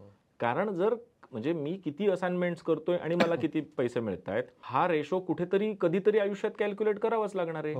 मी रोज काम करतोय म्हणून मी हॅपी समजून चालणार नाहीये. तर मला असं वाटतं ह्या 3 गोष्टी आहेत, त्या 3 गोष्टींवरती जर आपण फोकस केला तर सक्सेस लवकर मिळू शकतो. आणि ह्या 3 गोष्टी आळस न करता कंपल्सरी स्ट्रिक्टली फॉलो केल्या पाहिजेत. तर तुम्ही म्हणाले की दुसरी यातली गोष्ट की वेगळे पण पाहिजे. ह्याचे काही एक्झाम्पल्स आहेत का तुमच्या स्टुडंटनी केलेत की त्यांनी असं केलं त्यामुळे त्यांना सक्सेस लवकर मिळाला किंवा बिझनेसमध्ये पैसे जास्त मिळाले किंवा पहिल्या 3 महिन्यातच मिळाले? असे काही एक्झाम्पल आहेत का की ट्रॅडिशनल वे न जाता त्यांनी चाइल्ड फोटोग्राफी, न्यू बॉर्न वर फोकस केला किंवा फक्त गव्हर्नमेंटचीच कामं घेतली? असं काही आहेत का की वेगळं पण म्हणजे काय? येस, नक्कीच. याच्यासाठी मला एक चांगलं उदाहरण द्यायला लागेल. न्यूबॉर्न किंवा बेबी फोटोग्राफी किंवा काय हे सुद्धा आता खूपच कॉमन झालेलं आहे. माझा एक मित्रच म्हणणार आता, कारण तो आता स्टुडंट नाही, आता तो फोटोग्राफर झाला, त्यामुळे आता मित्रासारखाच आहे तो माझ्यासाठी. इथल्या कात्रज मधलाच आहे तो. कात्रजवरनं रेग्युलर अपडाऊन करून त्याने माझ्याकडे कोर्स केला. विश्वेश नाव त्याचं. ह्या विश्वेशनं काय वेगळं केलं तर त्यांनी सांगितलेलं पहिली गोष्ट सगळं ऐकलं पाहिजे. सर काहीतरी सांगतायत तर त्याच्यामध्ये काहीतरी दम आहे म्हणून सांगतायत, उगाच गंमत करत नाही. पहिली गोष्ट सरांचं नीट ऐकलं पाहिजे. त्याने ऐकलं. त्याला म्हटलं की फालतू गोष्टीची जरी असाइनमेंट आली तरी पहिल्या इनिशियल रेजला तिला नाही म्हणू नको, तीच तुला मोठी काहीतरी असाइनमेंट घेऊन येणार आहे. ओके. आपण काय म्हणतो, नाही मला भारी असेल तर मीच करेन, हे असेल तरच मी करेन, असं नाही. पहिल्यांदा एकदम कुणीतरी सांगितलं ना 10 फोटो घरी येऊन काढून जा, ओके, नथिंग क्रिएटिव्ह, जा आणि कर. उद्या त्यांच्याच लग्नातल्या 1.5 लाखाची ऑर्डर तुला मिळू शकणार आहे. ती गोष्ट त्याने पाळली. तर त्याने काय केलं, वेगळं काय केलं, तो गेलेला होता स्वतःसाठी एक हेल्मेट घ्यायला. हेल्मेट घ्यायला गेलेला असताना हेल्मेटच्या दुकानात उभं राहून हेल्मेट खरेदी केलं. तिथे खूप छान हेल्मेट लावलेली होती. त्याने ती हेल्मेट बघितली आणि तो त्या दुकानदाराला म्हणाला की मी ह्याचे फोटो काढू का, मला आवडलीच सगळी, बाकीच्यांना पण दाखवता येतील, तर छान वाटते ते, काढू का सर, लाईट बीट लावलेले असं. म्हणजे काढा. त्याने ते दाखवले त्याच्या मालकाला, तिथला दुकानदार. तो म्हणला मस्त काढले तुम्ही फोटो, आम्हाला द्या हे फोटो. त्याने त्याला दिले. किती लिंक बघा सर कसं असतं. त्याच माणसानं त्याला एक दिवशी सांगितलं, त्याचा नंबर त्याच्याकडे होता, त्याने त्याला नंबर एक्सचेंज वगैरे झाला, थोडासा बोलायला छान होता त्यामुळे तो बोलला. नंबर एक्सचेंज झाला. त्याने सांगितलं की आमच्या शोरूमचे फोटो काढून देशील का, हेल्मेटच्या, हेल्मेट आणि बाईक ऍक्सेसरीज. हा गेला तिथे, फोटो काढून आला. फोटो काढून आल्यानंतरची खरी स्टोरी चालू झाली. तिथे काम संपलं नाही, तिथून काम सुरू झालं. गंमत बघा कशी. आता एक्सक्लुझिव्ह हेल्मेट्स घेणारे लोक आणि एक्सक्लुझिव्ह ग्लोव्ज तुम्हाला हो, आणि ते खूप पायाचे महाग असतं सगळं. सगळं जे गोष्टी घेणारे जे लोक आहेत त्यांचा क्लास कुठला असतो, हायर क्लास हो, आहे. yes. त्यांचे सगळ्यांचे बाईक्स पण हाय क्वालिटीचे बाईक आहे सगळे, म्हणजे हाय एंड त्याची प्राइस आहे, प्राइस रेंज मोठी आहे. म्हणजे अफोर्ड करणाऱ्या कपॅसिटीची लोक जे आहेत ते खूप हायर रेंज मधले आहेत. बरोबर. हा क्लासला तो जोडला गेला ऑटोमॅटिकली. मग त्यांचे जे टूर्स असतात की मी आज हिमालयन टूरला चाललोय, आज मी टूर लडाखला चाललोय, आज मी गोवाला चाललोय, आज मी कुठे बेंगलोरला चाललोय बाईक घेऊन, तर आम्ही 10 जण आहोत, मग आमचे तू फोटो काढशील का? अच्छा. मग हे जे आहेत हे सगळे आयदर बिझनेसमन आहेत किंवा आयदर कुठले तरी म्हणजे रिच पैशाचा काही कम्युनिटीमध्ये issues पैशाचा प्रॉब्लेम नाही. मग ह्यांना चांगले स्वतःचे ते वाईल्ड रायडिंग फोटो पाहिजे होते. मग त्यांनी त्याचे फोटो काढायला चालू केले. मग त्यांनी पहिले फोटो काढून मला सर त्याचे फोटो काढले, किती रुपये घेऊ मग त्यांच्याकडून? त्यांना फोटो आवडलेत. पहिला फोन. दुसऱ्या फोन मध्ये मी त्याला सांगितलं की हा ओके, कोण आहे तो, काय करतोय, जरा बघ माहिती काढ त्याची. मग त्याने सांगितलं नाही ते कंपनीमध्ये आहे, IBM मध्ये आहे, चांगल्या पोस्टवरती आहे सर, आणि त्याची म्हटलं बाईक किती रुपयाची? तर मला सर काहीतरी 30 का किती लाखाची बाईक आहे सर. काम कर म्हटलं, 15,000 रुपये घे, किती फोटो दिलेस तू? सर मी 10 फोटो दिलेत. 15,000 कोट कर म्हटलं, तुझी व्हॅल्यू त्याला कळली पाहिजे. फोटो चांगले काढलेस का बघण्यासाठी मला पहिले पाठव म्हटलं. त्याने मला फोटो पाठवले. म्हटलं फोटो करेक्ट आहेत म्हटलं, पण जे तू 15 फोटो जे देणार आहेस त्याच्याऐवजी म्हटलं 10च फोटो दे, 5 फोटो मी रिजेक्ट केलेत म्हटलं तुझे. 10 फोटो पाठव, 10 फोटो पाठव, आणि थोडी कमी करून म्हटलं त्यांना 12,000 पर्यंत सांग. एवढे सर? कारण त्याच्या इमॅजिनेशनच्या खूप बाहेर होतं. कारण एक चांगला फोटोग्राफर दिवसभर वेडिंग मध्ये एक्सपोज करून देण्याचे 12 तासाचे 12,000 रुपये घेतोय, आणि सर मी 10 फोटो काढले, 10 फोटो देतोय त्यांना, म्हणजे काढलेल्या फोटोमधून, आणि 12,000 कसं काय घेऊ? म्हटलं दिस इज द टाइम. करेक्ट माणूस आहे, काम करेक्ट झालेलं आहे, योग्य ठिकाणी योग्य पंच पडतोय, घे म्हटलं पैसे. तो हॅपी आहे का? तो म्हटलं सर तो खूप हॅपी आहे म्हणे. त्याने मला परतच्या टूरला पण बोलवलंय. म्हणजे म्हटलं तुझं आता इथं रोटेशन चालू झालं म्हटलं. आता त्याच्या कम्युनिटीमध्ये कोण बसतंय? त्याच्या कम्युनिटीमध्ये म्हटलं त्याच्या लेवलचीच लोक बसणार आहेत की जे सेम रायडर असणार आहेत. आता ऑटोमॅटिकली त्यांच्या सर्कलमध्ये तू येणार आहेस म्हटलं. मग असं करता करता त्याला शोरूम्स मिळायला लागले, असं करता करता त्याला ती माणसं मिळायला लागली, आणि आता त्याने स्वतःच्या हाताखाली 5 माणसं कामाला ठेवलेली आहे, आणि कात्रजला स्वतःचा मोठा सेटअप केलेला आहे, आणि तो सगळ्या रायडर्स कम्युनिटीमध्ये आता पॉप्युलर फोटोग्राफर झालेला आहे. किती सुंदर गोष्ट. सुरुवात झाली एका हेल्मेट पासून. म्हणजे तुम्ही जे म्हणताय की कुठलंही काम घ्या, कोण कुठे कनेक्ट होईल याचं सांगता येत नाही. कमी गुरु मंत्र आहे. कुठल्याही कामाला कमी समजून. आणि ऍक्च्युअली बिझनेस मध्ये पण तेच आहे सगळं. म्हणजे गरमी कायम सांगत असं, गरज पडली तर तुम्हाला दुकानाचं झाडू पण मारलीच पाहिजे तुम्ही. अदरवाईज तुम्ही कमीपणा वाटून नाही चालणारच नाही. पण ह्याच मुद्द्यामध्ये तुम्ही बोलताना प्राइसिंग हा विषय बोलला सर. आता तुम्हाला अनुभव आहे म्हणून तुम्ही सांगितलं, आणि त्यांनी लकीली तुम्हाला विचारलं म्हणून तुम्ही सांगितलं की 10,000 15,000 चार्ज कर. पण ज्याला अनुभवच नाहीये असा फोटोग्राफर आहे, त्यांनी तर 2,000 सांगून मोकळा झाला असता. प्रॉब्लेम काय होतोय? म्हणूनच आज फोटोग्राफरला, कुठल्या पण आर्टिस्टला त्याच्या कलेची काय व्हॅल्यू आहे आणि आपण कुणाला विकतोय हे कळलं पाहिजे. जसं एक जुनं उदाहरण आपण बघतो की टपरीवरचा चहा 10 रुपये, थोड्या चांगल्या ठिकाणी 25 रुपये, तोच एअरपोर्टला 150 रुपये. हे जसं 5 स्टार हॉटेलला गेलात अजून कॉस्टली. तर हे जसं जसं बदलत जातं तसं ते ऍटमॉस्फिअर पण बदलतंय. चहा तोच राहतोय. उलटा तिथे तर चहा स्वतःलाच करून घ्यायला लागतो. म्हणजे कडू झाला तरी कोणाला सांगता येत नाही की मीच माती खाल्लेली आहे, त्यामुळे आता तो गपचूप गिळावा लागतो. पण तिकडे तर तसाही प्रश्न नसतो, तो तर रेडीमेड देतोय आता. मग इतकी साधी गोष्ट आहे की तुम्ही कुणाशी डील करताय आणि ते कसं करताय हे लवकरात लवकर समजलं पाहिजे. ही काळाची गरज आहे आता. नुसतं आर्टिस्ट असून पण चालणार नाहीये. त्याचं वितरण आणि विपणन ज्याला म्हणू आपण, मार्केटिंग त्याचं करता आलं पाहिजे चांगलं. आणि ही चांगली गोष्ट आहे आणि ती गरजेची गोष्ट आहे. नाही तर चांगला आर्टिस्ट तसाच राहील. आणि इथंच प्रॉब्लेम येतोय, आणि हेच एज्युकेशन होणं गरजेचं आहे. आणि जो नवीन फोटोग्राफी बिझनेसमध्ये येतो तो काय चुकतो? मी आत्ता ज्या गोष्टी सांगितल्या त्याच ज्या गोष्टी न करणं हीच चुकीची गोष्ट आहे. म्हणजे पुन्हा एकदा सांगतो की काळाबरोबर बदललं पाहिजे, वाचन ठेवलं पाहिजे, ऑब्झर्वेशन ठेवलं पाहिजे, रीडिंग चांगलं पाहिजेच, चांगल्या मूवीज बघितल्या पाहिजेत, तुम्हाला अपडेट ठेवलं पाहिजे. 90% फोटोग्राफर्स चुकतायत इथं. एक जर त्यातून USP काढला, एकच पॉईंट जर काढला तर बऱ्याच ठिकाणी हे गोष्ट चुकताना बघायला मिळतोय की कॅमेऱ्याचे ड्रीम्स करतात लोक. हा कॅमेरा माझ्याकडे पाहिजे, ही लेन्स माझ्याकडे पाहिजे, हा असा किट मी घेणार आहे. किट रेंट पण मिळतोय ना, रेंटला पण मिळतोय ना. ऍब्सोल्युटली रेंटला किट मिळतोय. काय राहिलं मग? स्किल रेंटला नाही मिळत आहे ना, क्रिएटिव्हिटी रेंटला नाही मिळत आहे. मग फोकस इक्विपमेंटवरती करायचंय का क्रिएटिव्हिटीवर करायचंय? तुमच्या मेहनतीवरती करायचंय, तुम्हाला वेगळ्या लोकांना अप्रोच होण्यासाठी वेळ द्यायचा आहे का? कॅमेरा हे ड्रीम असलं पाहिजे. ड्रीमच चुकतंय. कॅमेरा हे ड्रीम असलंच नाही पाहिजे. कॅमेरा घेणं हे ड्रीम कधी असू कॅमेरा रेंटला आणून मी करू शकेल ना. आज मला जर समजा R3 घ्यायचा आहे, 5.5 लाखाची बॉडी आहे, आम्ही रेंटला आणून मला विचारणार आहे का तुमचा आहे का भाड्याचा आहे? बरोबर मी म्हणेल मी शूट करून देतो ना, बाकी तुला काय घेणं आहे? Absolutely. आपला विषय. सो कॅमेरा, त्याचे टेक्निक्स, त्याचे टेक्निकल थिंग्स ही 5% असतात जगात. एकदा ती कळली की त्याच्यानंतर वेगळं काही नसतं. जन्मभर राहतो तो आपला डोळा आणि मेंदू. त्याच्यावर काम झालं पाहिजे. त्याच्यावर काम झालं पाहिजे. आणि बरेच लोक, मी पण असंच म्हणतो की कॅमेरा हे थोड्या वर्षानंतर लायबिलिटी बनून जाते. आणि कॅश तुम्ही त्यात टाकता आणि मग बिझनेस ग्रोथसाठी तुम्हाला संध्याकाळी नेटवर्किंग करायचे, कुठे इव्हेंटमध्ये जायचे, तिथे पैसे नसतात. त्यामुळे कॅमेऱ्यात आय कम्प्लिटली आली. कॅमेऱ्यामध्ये तर कोणी इन्व्हेस्ट इनिशियली करू नये. जेव्हा तुमच्या बँकेत 10 रुपये तर 1 रुपयाचा कॅमेरा असेल तर घ्या. अदरवाईज 10 आहेत आणि 15चा कॅमेरा घ्यायला लागले तिथंच तुम्ही. मी तर माझ्या स्टुडंटना सरळ सांगतो की तुम्ही पहिलं सेकंड हँड वरती जा. चांगले डीलर्स आहेत मुंबईमध्ये, पुण्यामध्ये, ज्यांच्याकडे जा. सेकंड हँड कॅमेरे पहिले घ्या, जे थोडे युज्ड आहेत. 1-2 वर्ष ते चांगले वापरा. वाईट कॅमेरा कोणी तुम्हाला गळ्यात मारून देत नाही. त्यालाही त्याचं नाव ठेवायचं मार्केटमध्ये चांगलं. फसवत नाही एवढं कोणी. तुमचे 1-1.5 लाख रुपये वाचतायत, ते वाचू देत. ते तुमचं खेळतं भांडवल म्हणून ठेवा. तुम्हाला अडीनडीला ते उपयोगी पडतील. मोठा कॅमेरा घ्यायचा, काहीतरी चांगलं भारीतलं खरेदी करायचं, त्याचा अनबॉक्सिंगचा व्हिडिओ करायचा आणि अनबॉक्सिंगच्या व्हिडिओला दुसऱ्या दिवशी लाईक किती आलेत आणि किती जणांनी त्याला बदाम पाठवलेत ते बघायचे आणि हुरळून जायचं आणि छान वाटायचं. आणि लाईक करणारे तुमचे कस्टमर आहेत का? कस्टमर नाही आहेत ते तुमचे. ते तुम्हाला जनरल कॉंग्रॅच्युलेशन करून सोडून देणार आहेत. हे लक्षातच येत नाही. त्या ड्रीम मध्ये असतो तो, जगतो की मी असं करेन आणि मग माझ्या लोकांना मग कळेल मी अमुक घेतला आणि तमुक घेतला. असं नाहीये बाबा. तू काम कर, काम दाखव. काम दाखवून समोरच्याला तू तुझी लेवल दाखव. कॅमेरा दाखवून नाही दाखवू शकत आहेस. अशा कुठल्या तुमच्या स्टुडंटला, फोटोग्राफर स्टुडंटला मी असं म्हणालेत का की हे तुझं काम नाही, तू करूच नको, आणि का?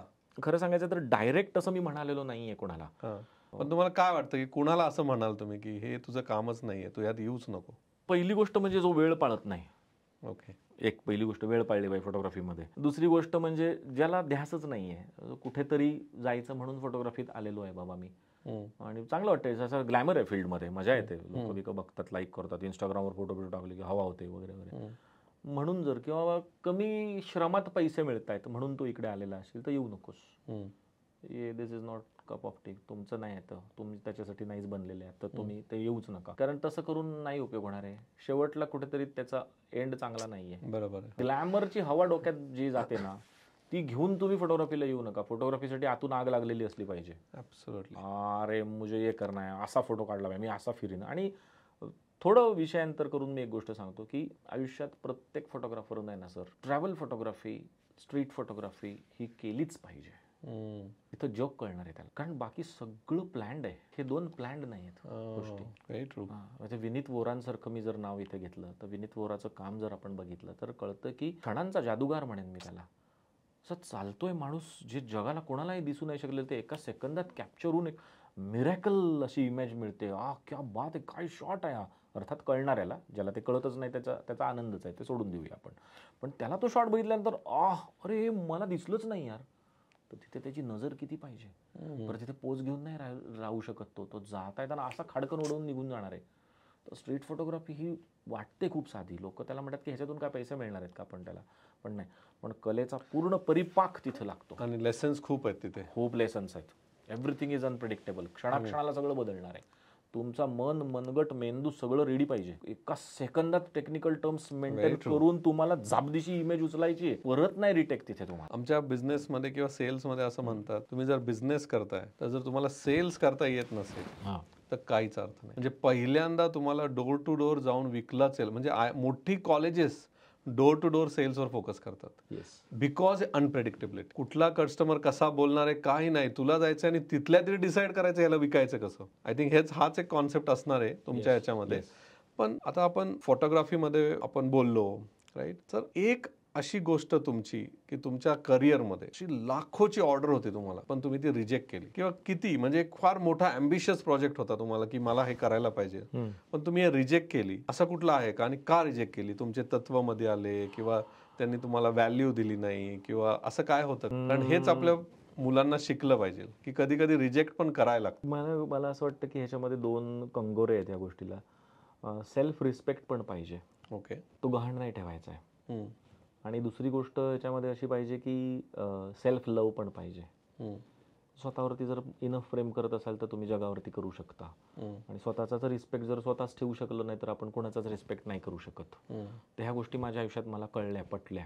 मला असं एक खूप मोठं काम एका गव्हर्नमेंटच्या अधिकाऱ्याकडून आलं होतं, तर ते मी नाकारलं. त्याचं कारण खूप क्षुल्लक होतं. पर्सनलाइज घेतलं मी ते. कदाचित माझी ती चूक झाली असेल किंवा काही मला माहीत नाही, पण आता कॅमेऱ्यासमोर मी त्या गोष्टी सांगतोय की त्यांच्याकडे फोटोग्राफरकडे बघण्याचा दृष्टिकोन हा खूप लेबरपेक्षाही कमी लेव्हलच्या पद्धतीनं आहे असं ज्या क्षणाला मला कळलं, अच्छा, त्या क्षणाला मी म्हटलं की बस. आणि तुम्ही रिग्रेट करता आज की ती ऑर्डर मी सोडायला नव्हती पाहिजे? नाही, मला प्रचंड बरं वाटलं. आजही अजूनही मला प्रचंड बरं वाटतंय. त्याचं कारण असं आहे की मी तेच म्हणलं की सेल्फ लव्ह, सेल्फ रिस्पेक्ट हा पाहिजे. आर्टिस्ट आहोत आपण. आपल्याला जर आपण ओळखलं नाही आणि आपलीच जर आपण किंमत नाही ठेवली तर जग कशी करणार आहे तुमची किंमत?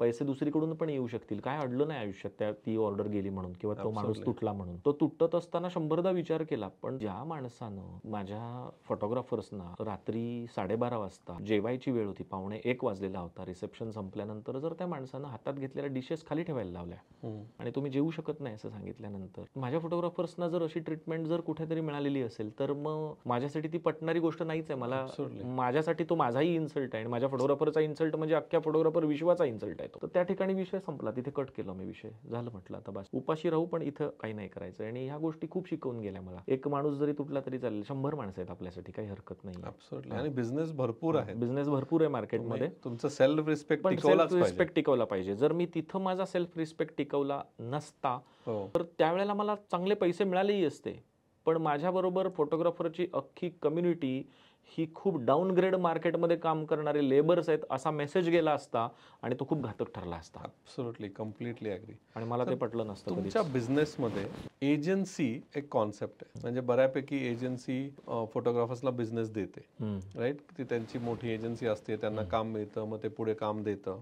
एजन्सी बरोबर रिलेशनशिप याला किती महत्व आहे? एजन्सी बरोबर निश्चित रिलेशन्स असले पाहिजेत तुमचे. एजन्सीज मधून जेव्हा तुमच्यापर्यंत काम येतं तेव्हा ते बऱ्याच ठिकाणून फिल्टर होऊन येतं. फोटोग्राफरला बऱ्यापैकी सगळाच मूडबोर्ड अमुक तमुक सगळं स्टोरी सगळी सांगितलेली असते आणि तसंच ते तुम्हाला तेवढंच द्यायचं असतं. त्यामुळे एजन्सीमधून येणारं काम हे कम्पॅरेटिव्हली सोपं झालेलं असतं. हां, त्यामुळे ते करायला पाहिजे. दोन गोष्टी आहेत की फक्त एजन्सीवरती डिपेंड नाही राहून चालणार आहे, कारण एजन्सी तुम्हाला कधीही रिप्लेस करू शकते. एजन्सी तुम्हाला रिप्लेस करू शकते कधी पण. नाही बाबा, मला तुझ्यापेक्षा कमी किमतीत माझा नातेवाईक आहे, तो तयार झालेला, मी त्याला कामं देणार आहे, तर तुम्ही पण त्यापेक्षा तुम्ही एजन्सीवरती पूर्णपणे डिपेंड नाहीच राहिलं पाहिजे. मला असं वाटतं की तुम्ही स्वतःच एजन्सी बनलं पाहिजे. स्वतः का नाही एजन्सी बनायचं? फोटोग्राफरनं हळूहळू हाच विचार केला पाहिजे की मी माणसांना माझ्याबरोबर 4 फोटोग्राफर्स तयार करून त्यांच्याकडून कामं कशी करवून घेईन, तेही एक दिवशी खूप मोठे होतील आणि मीही मोठा होईन. या विचारानं काय नाही जगायचं आहे. आणि तेव्हा त्याला पूर्णपणे सगळं शिकायला स्कोप असतो. ॲब्सोल्युटली. हां, म्हणजे त्याला तू टॉप टू बॉटम शिकतो. त्याला वायर लावण्यापासून, त्याला कनेक्शन करण्यापासून, त्याला बारीक सारीक लाईट्स कसे चाललेत, ते स्टँड कसे आहेत, त्याची थिकनेस किती आहे, वेट किती आहे. मला स्टायलरचं कामही मला स्वतःच करायचं आहे, स्पॉटही मला स्वतःच ठरवायचं, लाईटिंगच मला करायचे, अँगल मलाच घ्यायचे, कंपोजिशन मलाच करायचं, एक्सप्रेशन मलाच टिपायचे, तिने कपडे कुठे घालायचे, त्याने कुठले कपडे घालायचे मीच ठरवणार आहे, कलर स्कीम फायनल, मला डिझाईनही माझंच आहे. म्हणजे एन नंबर ऑफ जॉब्स आहेत, तो एकटा फोटोग्राफर करतोय म्हणून तो आर्टिस्ट आहे. मग त्या आर्टिस्टचा रिस्पेक्ट जर असलाच पाहिजे ना सर, जर सगळं करतोय तो. आणि याच एजन्सी रिलेटेड एक उलटा क्वेश्चन आहे की तुम्ही म्हणता एजन्सी पाहिजेलच आणि स्वतः पण पाहिजे, पण जर एजन्सीकडे तुम्ही काम करताय आणि तुम्हाला एक दिवस कळालं की एजन्सी मला 1 रुपया देते आणि एजन्सी 10 रुपये घेते, राईट? तर मी डायरेक्ट कस्टमरकडे जायला पाहिजे की नाही? नाही जायला पाहिजे. डायरेक्ट कस्टमरकडे जायला नाही पाहिजे, कारण त्या ठिकाणी तुम्ही बिझनेसचं एथिक्स तोडताय. मला असं वाटतं की डायरेक्ट कस्टमर तुम्ही शोधा, पण एजन्सी जो कस्टमर तुमच्या बरोबर करते तो कस्टमर तुम्ही नका करू. त्याच्याऐवजी खूप सारे कस्टमर्स आहेत. याच्यामध्ये काय होतं की आपण कुठेतरी गद्दारी केल्यासारखं वाटतं. तो त्या भले तुम्हाला किती पैसे देत आहेत ही डिसाईड झालेली पॉलिसी आहे. ती पॉलिसी ठरवली, त्याच्यात वाईट वाटून घ्यायचं, कारण ते ऑलरेडी सांगितलंय तुम्हाला याच्यासाठी मी तुला एवढे पैसे देणार आहे. पण तुम्ही त्याला ओव्हरटेक करून जर तुम्ही डायरेक्टली बायपास करून जर डायरेक्ट कस्टमरला भेटत असाल तर ते तुमच्या मनाला पटलं नाही पाहिजे, कारण ती तुम्ही केलेला तो फ्रॉड आहे. कस्टमर काय म्हणेल आणि याचा लॉंग टर्म इम्पॅक्ट पडणार आहे. कारण तुम्हाला जेव्हा एकदा असे शॉर्टकट्स करायची संधी झाली तर आज तुम्ही जर शॉर्टकट केलात, तुमच्या बाबतीत शॉर्टकट होणार आहे कधीतरी. दुनिया गोल आहे, परत कधीतरी फिरून त्या गोष्टी तुमच्यापर्यंत येणार आहे. त्यामुळे असा बायपास नाही करायला पाहिजे. ऑनेस्टली सांगा, माझं इथून पुढे काम मला जमणार नाहीये, मला हे काम इथे बस थांबावंच वाटतंय, आता मी माझं फ्रीलान्सिंग करेल, हे करून काम सोडा आणि आणि त्याच्यानंतर तुम्ही वेगवेगळी प्रपोजल स्वतःची एजन्सी डेव्हलप करा, स्वतःला त्या पद्धतीने प्रिपेअर करा, तुमचं डॉक्युमेंटेशन स्ट्रॉंग करा, तुमचं पोर्टफोलिओ स्ट्रॉंग करा आणि तुम्ही त्या कस्टमरला भेटा ना मग जाऊन. कस्टमरने जर असा विचार केला की बाबा याच्यापेक्षा हा नवीन माणूस मला जास्त चांगला वाटतो, रिलायबल वाटतो, तर तो तुमच्याकडे येऊ दे. तो जेन्युअन मार्ग झाला. जे जेन्युअन आहे तेच करावं, शॉर्टकट्स नाही घेतले पाहिजेत, कारण ते कुठल्याच एथिक्सला धरून नाही आहेत. आणि जर एखाद्याकडून अशी चुकी झाली असेल तर ती सुधारता येते. चूक सुधारणं आणि चूक करून झाल्यानंतर त्याला सॉरी म्हणणं ही चांगल्या मोठ्या मनाचंच लक्षण आहे ते. पण चूक करायची एजन्सीच्या हातात आहे. एजन्सीच्या हातात आहे आणि एजन्सीनं ते ठरवायला म्हणजे ही व्यक्तिसापेक्ष गोष्ट आहे. एजन्सी म्हणेल एखादं ठीक आहे, शॉर्टकट्स केले म्हणजे सक्सेस दरवेळेला मिळेल असं नाही. आणि शॉर्टकट्स जन्मभर नाही टिकत. तुम्ही कष्टानं कमवलेला जो क्लायंट आहे ना, तो क्लायंटला जर तुम्ही तेवढा विश्वास जर तुमचा संपादन झालेला असेल तर तो सांगणार आहे मला 10 रुपये कमी नाही, ₹1,00,000 कमी दिले तरी मी ह्यांच्याचकडून करून घेणार आहे. तर तो जो फेथ आहे तो तुम्ही कमवलेला आहे ना. If you are referred by somebody, तुम्हाला कोणाला तरी रेफरन्स देऊन जर तुम्ही तिथे पोहोचलेला असाल तर ते तुम्ही कमवलेलं आहे, म्हणून ते गुडविलनं आलेलं आहे तुमच्यापर्यंत ना. सो फोटोग्राफरनं अशीच कामं केली पाहिजे. म्हणूनच मी पुढच्या विषयात सांगेन की तुमचा रेफरन्स दिला गेला पाहिजे बाहेर, असे तुम्ही राहा, म्हणजे तो सस्टेनेबल डेव्हलपमेंट होणार आहे तुमच्यासाठी. बरोबर. असं काम करा की तुम्ही नसताना तुमच्या विषयी बोलले गेले पाहिजेत, मग ते लॉंग टर्म राहणार आहे तुमच्याविषयी कोणी असं चुकीचं हे नाही करणार. बरोबर. आणि ते गरजेचं आहे, कारण बाकी सगळं शॉर्ट टर्म आहे. बरोबर. वॉक इन कस्टमर करणं आणि रेफरन्सवाला कस्टमर करणं याच्यामध्ये जो फरक आहे तो फार फरक आहे. आणि रेफरन्स मध्ये तुम्ही प्रीमियम पण लावू शकता. आणि पहिली गोष्ट म्हणजे तुम्हाला जे पाहिजे ते त्याला सांगण्याची कपॅसिटी तुमच्यात असते आणि ते ऐकून घेऊन ते करण्याची कपॅसिटी क्लायंटमध्ये असते. आणि हे जर तुम्हाला लवकर जेवढं कळेल तेवढं ते चांगलंच आहे. ॲब्सोल्युटली. मी आजपर्यंत माझं तेव्हाही शॉप होतं, माझे आताही डेस्क आहे की जिथे मी क्लायंट घेऊ शकतो, पण मी अजूनपर्यंत वॉक इन कोणालाच घेतलेलं नाहीये. सगळे रेफरन्स स्ट्रॉंग रेफरन्स द्या. स्ट्रॉंग रेफरन्सनं पूर्ण अख्खं त्याचं पूर्ण स्ट्रॅटर्जी प्लॅनिंग करून घ्या. त्यातला आपला रोल जो असेल तो करा. त्यांना फ्रीडम द्या. तुम्हाला जे मला द्यायचं आहे ते मला द्या, तुमच्या माणसांना जे द्यायचं मी एक्झिक्यूट करून तुम्हाला देतो. हे इथून पुढच्या फोटोग्राफरचा गोल असला पाहिजे. कॅमेरा घेऊन फक्त पळत राहणं हा फोटोग्राफरचा गोल असणार नाही पाहिजे. तो प्रॉपर स्ट्रॅटर्जी मधला माणूस पाहिजे. नाही स्ट्रॅटर्जी बिल्ड करून देता आली पाहिजे त्याला. आणि त्यासाठी वाचन बघणं, पुन्हा तिथेच येतो बघा, वाचन गरजेचं आहे, तरच तो बोलू शकत नाही. त्याशिवाय बोलू शकणार नाही. तो रिसर्च करायला लागेल, बाकीचे काय करतात हे सगळं बघायला लागेल. आणि गरज नाहीये की त्याला खूप छान इंग्लिश आलं पाहिजे. काही गरज नाही. मराठीतून जो सगळ्या गोष्टी चांगल्या करता येतात. मी मराठी मीडियमचा आहे, मराठी शाळेत शिकलेलो आहे. माझं अजूनपर्यंत काही अडलेलं नाही. ॲब्सोल्युटली. काही प्रॉब्लेम नाही. आणि सर आता नवीन टॉपिक घेऊया आपण की एआयचं खूप सगळीकडे बोलणं चाललंय.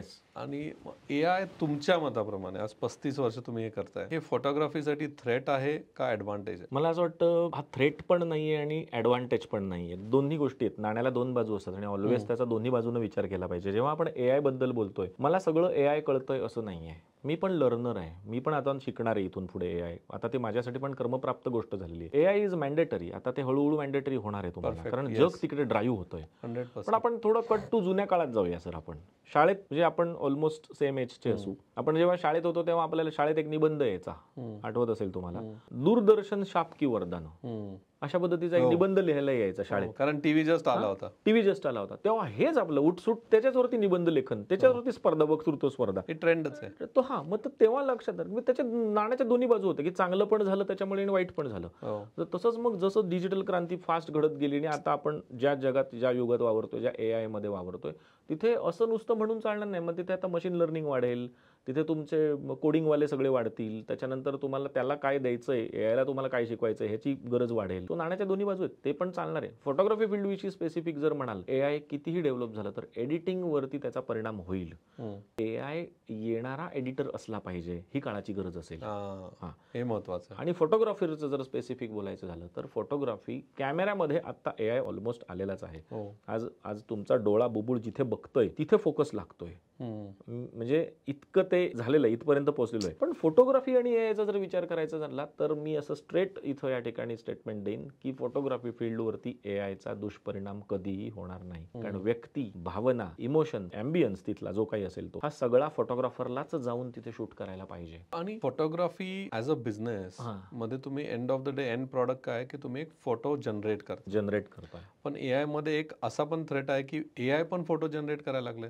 एआय जरी फोटो जनरेट करायला लागलेलं असेल तरी आता जर आपण विचार केला की बाबा एक्स माणसाचं लग्न आहे, ते आहे हैदराबादमध्ये, तर मी एआयला सांगितलं की तुम्हाला त्याच्या अख्खं लग्न मला अख्खे इमेजेस पाहिजेत, ते सगळं इमॅजिनेटिव्ह असेल ना, ते सगळं हो वास्तव नसणारच त्याच्यामध्ये. Absolutely. मग वास्तव जिथं लाईफ जर्नी आहे तिथे. लाईव्ह जर्नी आहे तिथे, त्याचं लाईव्ह आहे, ते जसं आहे तसं घडलं पाहिजे, तेच बघायचं आहे मला. पण प्रॉडक्ट फोटोग्राफीमध्ये प्रॉडक्ट फोटोग्राफीमध्ये मी म्हटलं ना की प्रॉडक्ट फोटोग्राफीमध्ये फक्त एडिट हा जो विषय आहे, हा डेफिनेटली त्याच्यावरती परिणाम होणार आहे आणि झालेलाच आहे ऑलरेडी. हो. एडिट साठी एआयचा निश्चित चांगला वापर करता येणार आहे. इथून पुढच्या काळात तो आता होतोय आणि इथून पुढच्या काळात वाढणार आहे. पण बाकी सगळी जी फोटोग्राफी आहे, म्हणजे फॅशन फोटोग्राफी आहे, फूड फोटोग्राफी आहे, प्रॉडक्ट फोटोग्राफी आहे, वेडिंग फोटोग्राफी आहे, ॲनिमल फोटोग्राफी, ॲनिमल्स फोटोग्राफी आहे, न्यूबॉर्न बेबी फोटोग्राफी आहे, ट्रॅव्हल फोटोग्राफी आहे, किड्स फोटोग्राफी आहे, मॅटर्निटी शूट्स आहेत, आर्किटेक्चरल शूट्स आहेत, इंटिरियर शूट्स आहेत, स्पोर्ट्स फोटोग्राफी आहे, वाईल्ड लाईफ फोटोग्राफी आहे. इथं एआयचा काही उपयोग होणार नाहीये. तुम्ही एडिटिंगमध्ये एआय वापरू शकताय, इमेज ही काढलीच पाहिजे जाऊन. एआयने जरी छान फोटो तुम्हाला क्रिएट करून दिलेला असला तरी ओरिजिनलचं महत्व ते ओरिजिनलचंच महत्व आहे. बरोबर आहे. मग तुम्ही एडिटिंगचे पण क्लासेस घेता, मग तुम्ही आता बघताय का की तुमच्या एडिटिंगच्या क्लासेसमध्ये एआय हा इंटिग्रल पार्ट लवकरच येणार आहे म्हणून? हो, आता आम्ही ऑलरेडी त्यात इन्क्लूड केलेलं आहे. एआय असलाच पाहिजे, कारण फोटोशॉप मध्ये एआय झालंय, सगळीकडे एआय हे यायला. आता आम्ही ते चालू केलेलं आहे. एक दिवस असा येईल की आम्ही टोटल एआय बेसच शिकवू. तो लवकरच तो दिवस येईल की जो टोटल पूर्ण एज्युकेशन, फोटोग्राफीचं एज्युकेशनच हे एआय बेस असेल.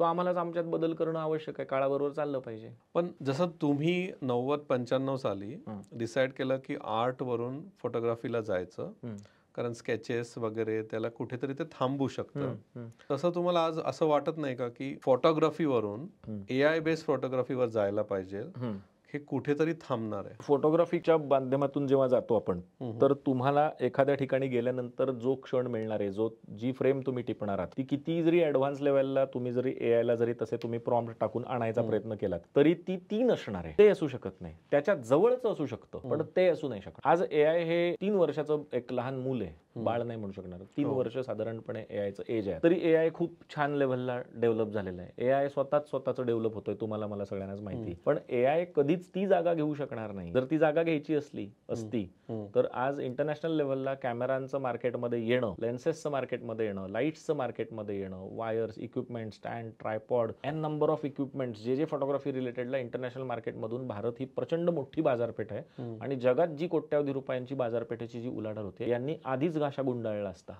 हे सगळ्याचं द्योतक आहे. हे तुम्हाला तर असं वाटतं की इन्व्हेस्टमेंट्स पण आहेत ना प्रचंड मोठ्या प्रमाणात. हो आहे ना, हे सगळी इकोसिस्टम आहे याच्याबरोबर. इकोसिस्टम आहे, बरोबर आहे. मग ह्याला तुम्हाला असं वाटतं की ऍटलीस्ट 20-25 वर्ष तरी काही धोका नाही? धोका असा कधीच नसणार आहे. फोटोग्राफरनं एआय लिटरेट होणं गरजेचं आहे. एआय लिटरेट होणं गरजेचं आहे. त्याला जसं तो रोलच्या कॅमेऱ्यावरनं डिजिटल कॅमेऱ्यावर शिफ्ट झाला, डिजिटलवरनं मिररलेसला शिफ्ट झाला, आता त्याला एआय हे नवीन त्याने डोक्यात घेऊन त्याच्या पद्धतीनं मार्गक्रमण केलं पाहिजे. काळाबरोबर चाललंच पाहिजे. धंद्यामधलं ते मेन गणितच आहे. आणि किती फास्ट व्हायला पाहिजे त्यांनी? साधारणपणे पुढच्या 3 वर्षानंतर अशी स्टेज असणार आहे की तुम्हाला एआय चांगल्यापैकी कळलं पाहिजे. जसं फोटोग्राफरला एडिटिंगचं नॉलेज असावं, आता कॉमन आहे, म्हणजे त्याला ते आलंच पाहिजे. तसंच आहे की त्याला एआयचं नॉलेज पाहिजे. हार्डली 2 ते 3 वर्षामध्ये आता त्या स्टेजला येणार फोटोग्राफरला एडिटिंगचं नॉलेज यायलाच पाहिजे असं तुमचं म्हणणं? ऑफकोर्स यायलाच पाहिजे. त्याचं कारण असं आहे की ती काळाची गरज आहे. दरवेळा दुसऱ्यावरती डिपेंड नाही राहू शकणार आहे. तुमच्या मनात काय थीम होती, तुमच्या मनात काय कलर स्कीम होती, तुमच्या मनात तो फोटो कसा दिसला होता, तो मेंदूनं आधी बघितलेला आहे. मग टेक्निकल टर्म्स, मग क्लिक आणि मग फायनल इमेज. ती मेंदूनं जी बघितलेली आहे ती फायनल दिसेपर्यंत तुम्ही त्याच्या पाठीमागे लागून त्याला जे काही संस्कार करायचे ते करून मगच तुम्ही समाधानी होणार आहे. ती प्रोसेस आहे सगळी. त्यामुळे एडिटिंग हे आलंच पाहिजे फोटोग्राफर. तर तुमच्या करिअरमध्ये तुमच्या कस्टमरनी तुम्हाला दिलेला बेस्ट फीडबॅक हा कुठला आहे, जे तुम्हाला असं वाटलं की वा आज मिळवलं म्हणून? फीडबॅक तर खूप मिळाले.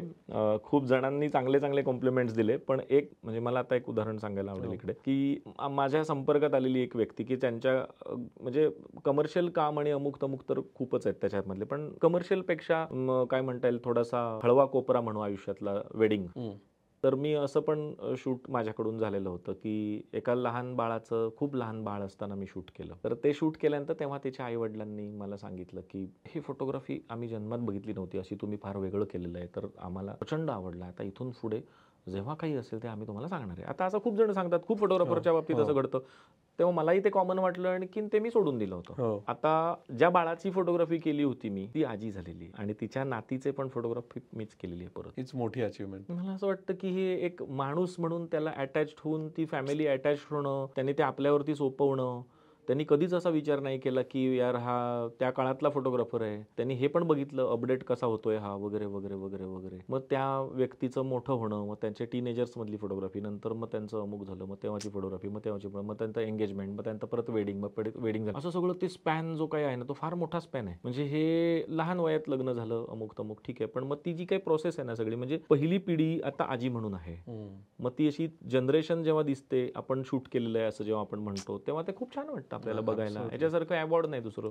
नाही तर काही फोटोग्राफर्स मिळत नाहीयेत का मार्केटमध्ये? फोटोग्राफर्स भरपूर आहेत. बरोबर. एक असं सर्च केला की 100 फोटोग्राफर्स तुम्हाला आज उपलब्ध होतात, पण त्यांनी मलाच का बघावं? कदाचित त्यांना माझं काहीतरी आवडलं असेल, काम, कम्युनिकेशन आवडलं असेल, काम आवडलं असेल, मे बी. असाच एक काही निगेटिव्ह फीडबॅक तुम्हाला मिळालाय का, आणि त्याच्यातून तुम्ही काय शिकले? आणि ऍज अ फोटोग्राफर असे फीडबॅक येत राहतात आणि ते पचवायचे कसे? निगेटिव्ह फीडबॅक असा नाही आला कधी नाही, किंवा काम नाही आवडलं आणि मग तुम्ही त्याला पॉझिटिव्हली घेऊन शिकले त्यातनं आणि म्हणाले की ठीक आहे, मी पुढच्या वेळेस यातनं शिकेन. नाही मला, किंवा तुमच्या स्टुडंटच्या बाबतीत असं झालंय? हा नाही, मी सांगतो ना तुम्हाला एक निश्चितपणे याच्या सगळ्यामधला जो एक कॉमन फॅक्टर येतो ना तो म्हणजे फीडबॅक. हा तुमचा शब्द होता. तो फीडबॅक बद्दल जर सांगायचं झालं तर सुदैवानं अजूनपर्यंत मला निगेटिव्ह फीडबॅक आला नाही, किंवा मला कोणी असं काही झालं नाही की जे खूप मनाला हर्ट करेल. पण जेव्हा आपण सोशल मीडियामध्ये काम करतो ना तेव्हा हा फीडबॅक हा प्रकार जो आहे, कमेंट बॉक्स, हा खूप खतरनाक प्रकार आहे आणि ज्याचा अनुभव मी पण घेतला. बरोबर. मध्यंतरीच्या काळामध्ये मी एक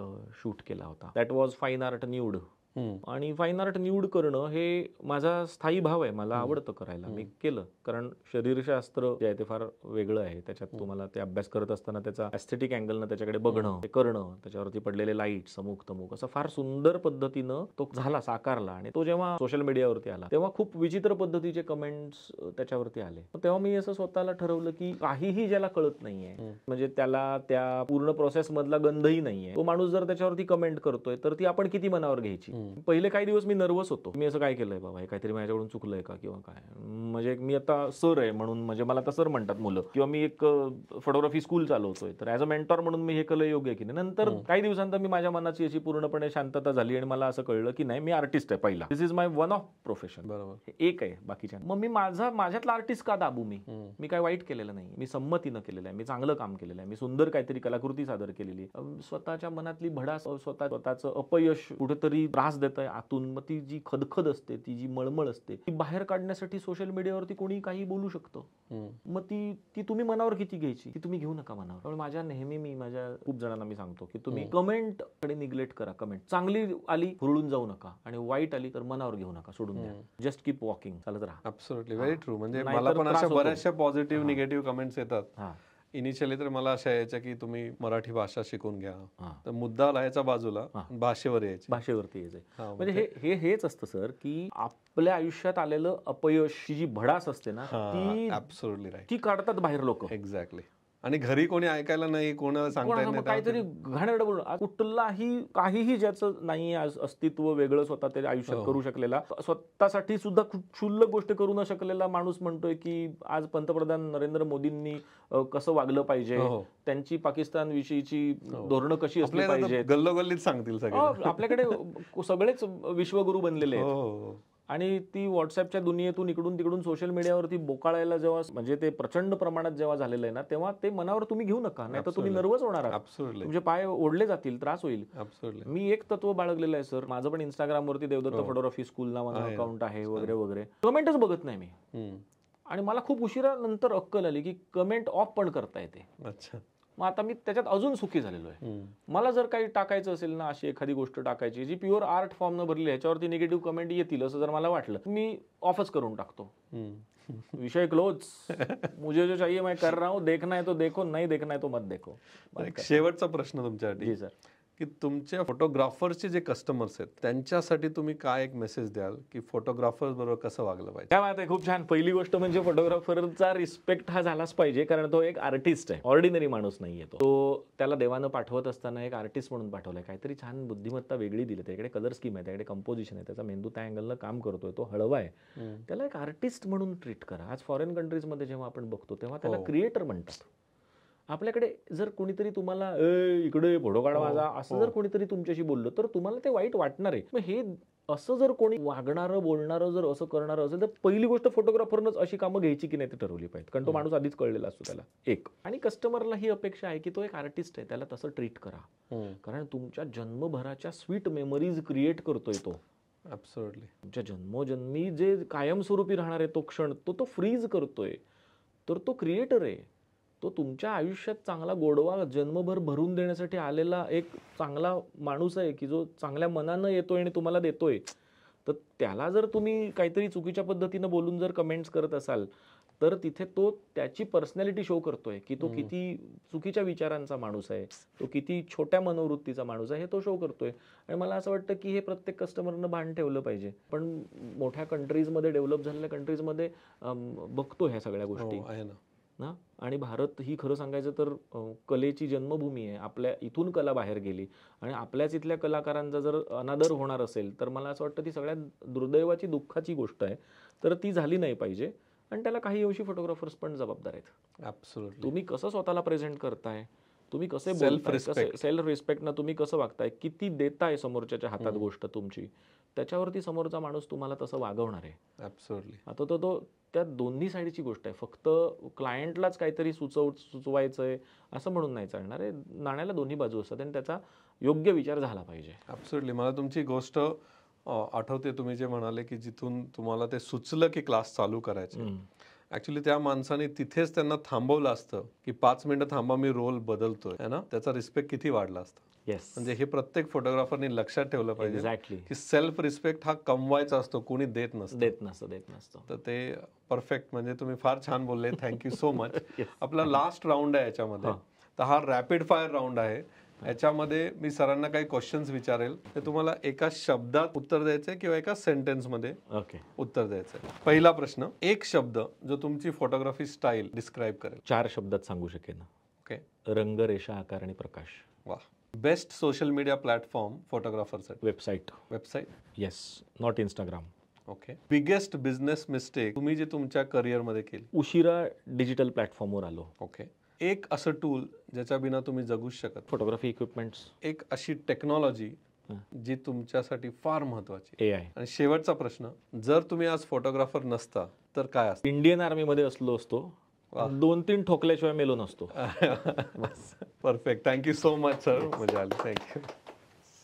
तर सरांकडून आपण आज काय शिकलो. मला वाटतं की फर्स्ट टाइम मी स्वतः पण हे शिकलो की क्रिएटिव्हिटी पण ही शिकू शकता. म्हणजे क्रिएटिव्हिटीसाठी पण स्टेप्स आहेत की क्रिएटिव्हिटी कशी करायची हे पण आपण आज यात शिकलो. नंतर त्यांनी एक फार मोठी गोष्ट आज जी सांगितली आपल्याला की फोटोग्राफीला आर्ट आहेच आहे, महत्वाचं आहे, ते बेसिक आहे त्याच्यासाठी. पण जर तुम्हाला फोटोग्राफीमध्ये उतरायचं तर कमर्शियल अँगलला कधीच विसरू नका. ते स्वतःही त्यांच्या कोर्समध्ये फोटोग्राफी बरोबर कमर्शियल अँगल पण शिकवतात, बिझनेस कसा करायचा हे पण शिकवतात. महत्वाची गोष्ट त्यांनी सांगितली आणि जे आपण बघतो ऍज अ कस्टमर पण आणि ऍज अ फोटोग्राफर पण, की स्वतःचा सेल्फ रिस्पेक्ट जपा. काय होतं की जर, म्हणजे सरांनी स्वतः सांगितलं की त्यांनी एक मोठी ऑर्डरला नाही म्हणाले का, कारण त्यांना असं वाटलं की त्या व्यक्तीने त्यांना रिस्पेक्ट नाही दिला त्या व्यक्तीने. म्हणून आय थिंक ह्या छोट्या गोष्टी आहेत, पण व्हॅल्यू जर तुम्ही जपल्या तर ह्या तुम्हाला लॉंग टर्म मध्ये खूप फायदा देणार. नंतर त्यांनी एजन्सीज बरोबर कसं काम करायचं हे आपल्याला सांगितलं की एजन्सी का महत्वाच्या आहेत. पण एक पॉवरफुल मेसेज त्यांनी दिला की फोटोग्राफर तुम्ही स्वतः एक एजन्सी बना. ही खूप महत्वाची गोष्ट आहे की तुम्ही स्वतःच एक एजन्सी बना. फोटोग्राफी बरोबर तुम्हाला नेटवर्किंग, पुस्तक वाचणं, मूव्ही बघणं, या किती साऱ्या गोष्टी सरांनी आज आपल्याला सांगितल्या की जर तुम्हाला फोटोग्राफी एज अ बिझनेस करायचं असेल तर या गोष्टी करायला लागेल. त्यानंतर बोलता बोलता ते सहज एक गोष्ट म्हणाले, आणि मी कायम ही गोष्ट सांगतो की तुम्ही फोटोग्राफर सगळे आहेत, पण तुमची वेगळी ओळख काय आहे हे तुम्हाला इथं कळायला पाहिजे की तुमचा मॅजिक फॅक्टर काय आहे तो ठरवा आणि तसा बिझनेस मध्ये तुम्ही उतरा. त्यानंतर ते म्हणाले की फोटोग्राफी ही अशी एक गोष्ट आहे की ज्याचा आर्ट हा कधीच मरणार नाही. फोटोग्राफी कधीच मरणार नाही. AI आलं, सगळं आलं तरी फोटोग्राफी मरणार नाहीये. पण त्याचबरोबर ते तुम्हाला सांगतायत या पॉडकास्ट मध्ये की AI ला विसरून चालणार नाही. एडिटिंग ही AI लेडच एडिटिंग असणार आहे. ज्याला AI येतं तोच पुढे टिकणार आहे एडिटिंग फील्डमध्ये. तर ह्या सगळ्या गोष्टी आपण सरांकडनं शिकलो. तुम्ही पण हा नक्की पॉडकास्ट बघा आणि शेअर करा. आणि फोटोग्राफी बिझनेसमध्ये आपण सरांकडनं ही अपेक्षा करू की ते अजून 10,000 असे फोटोग्राफी बिझनेसमॅन घडवतील महाराष्ट्रामध्ये.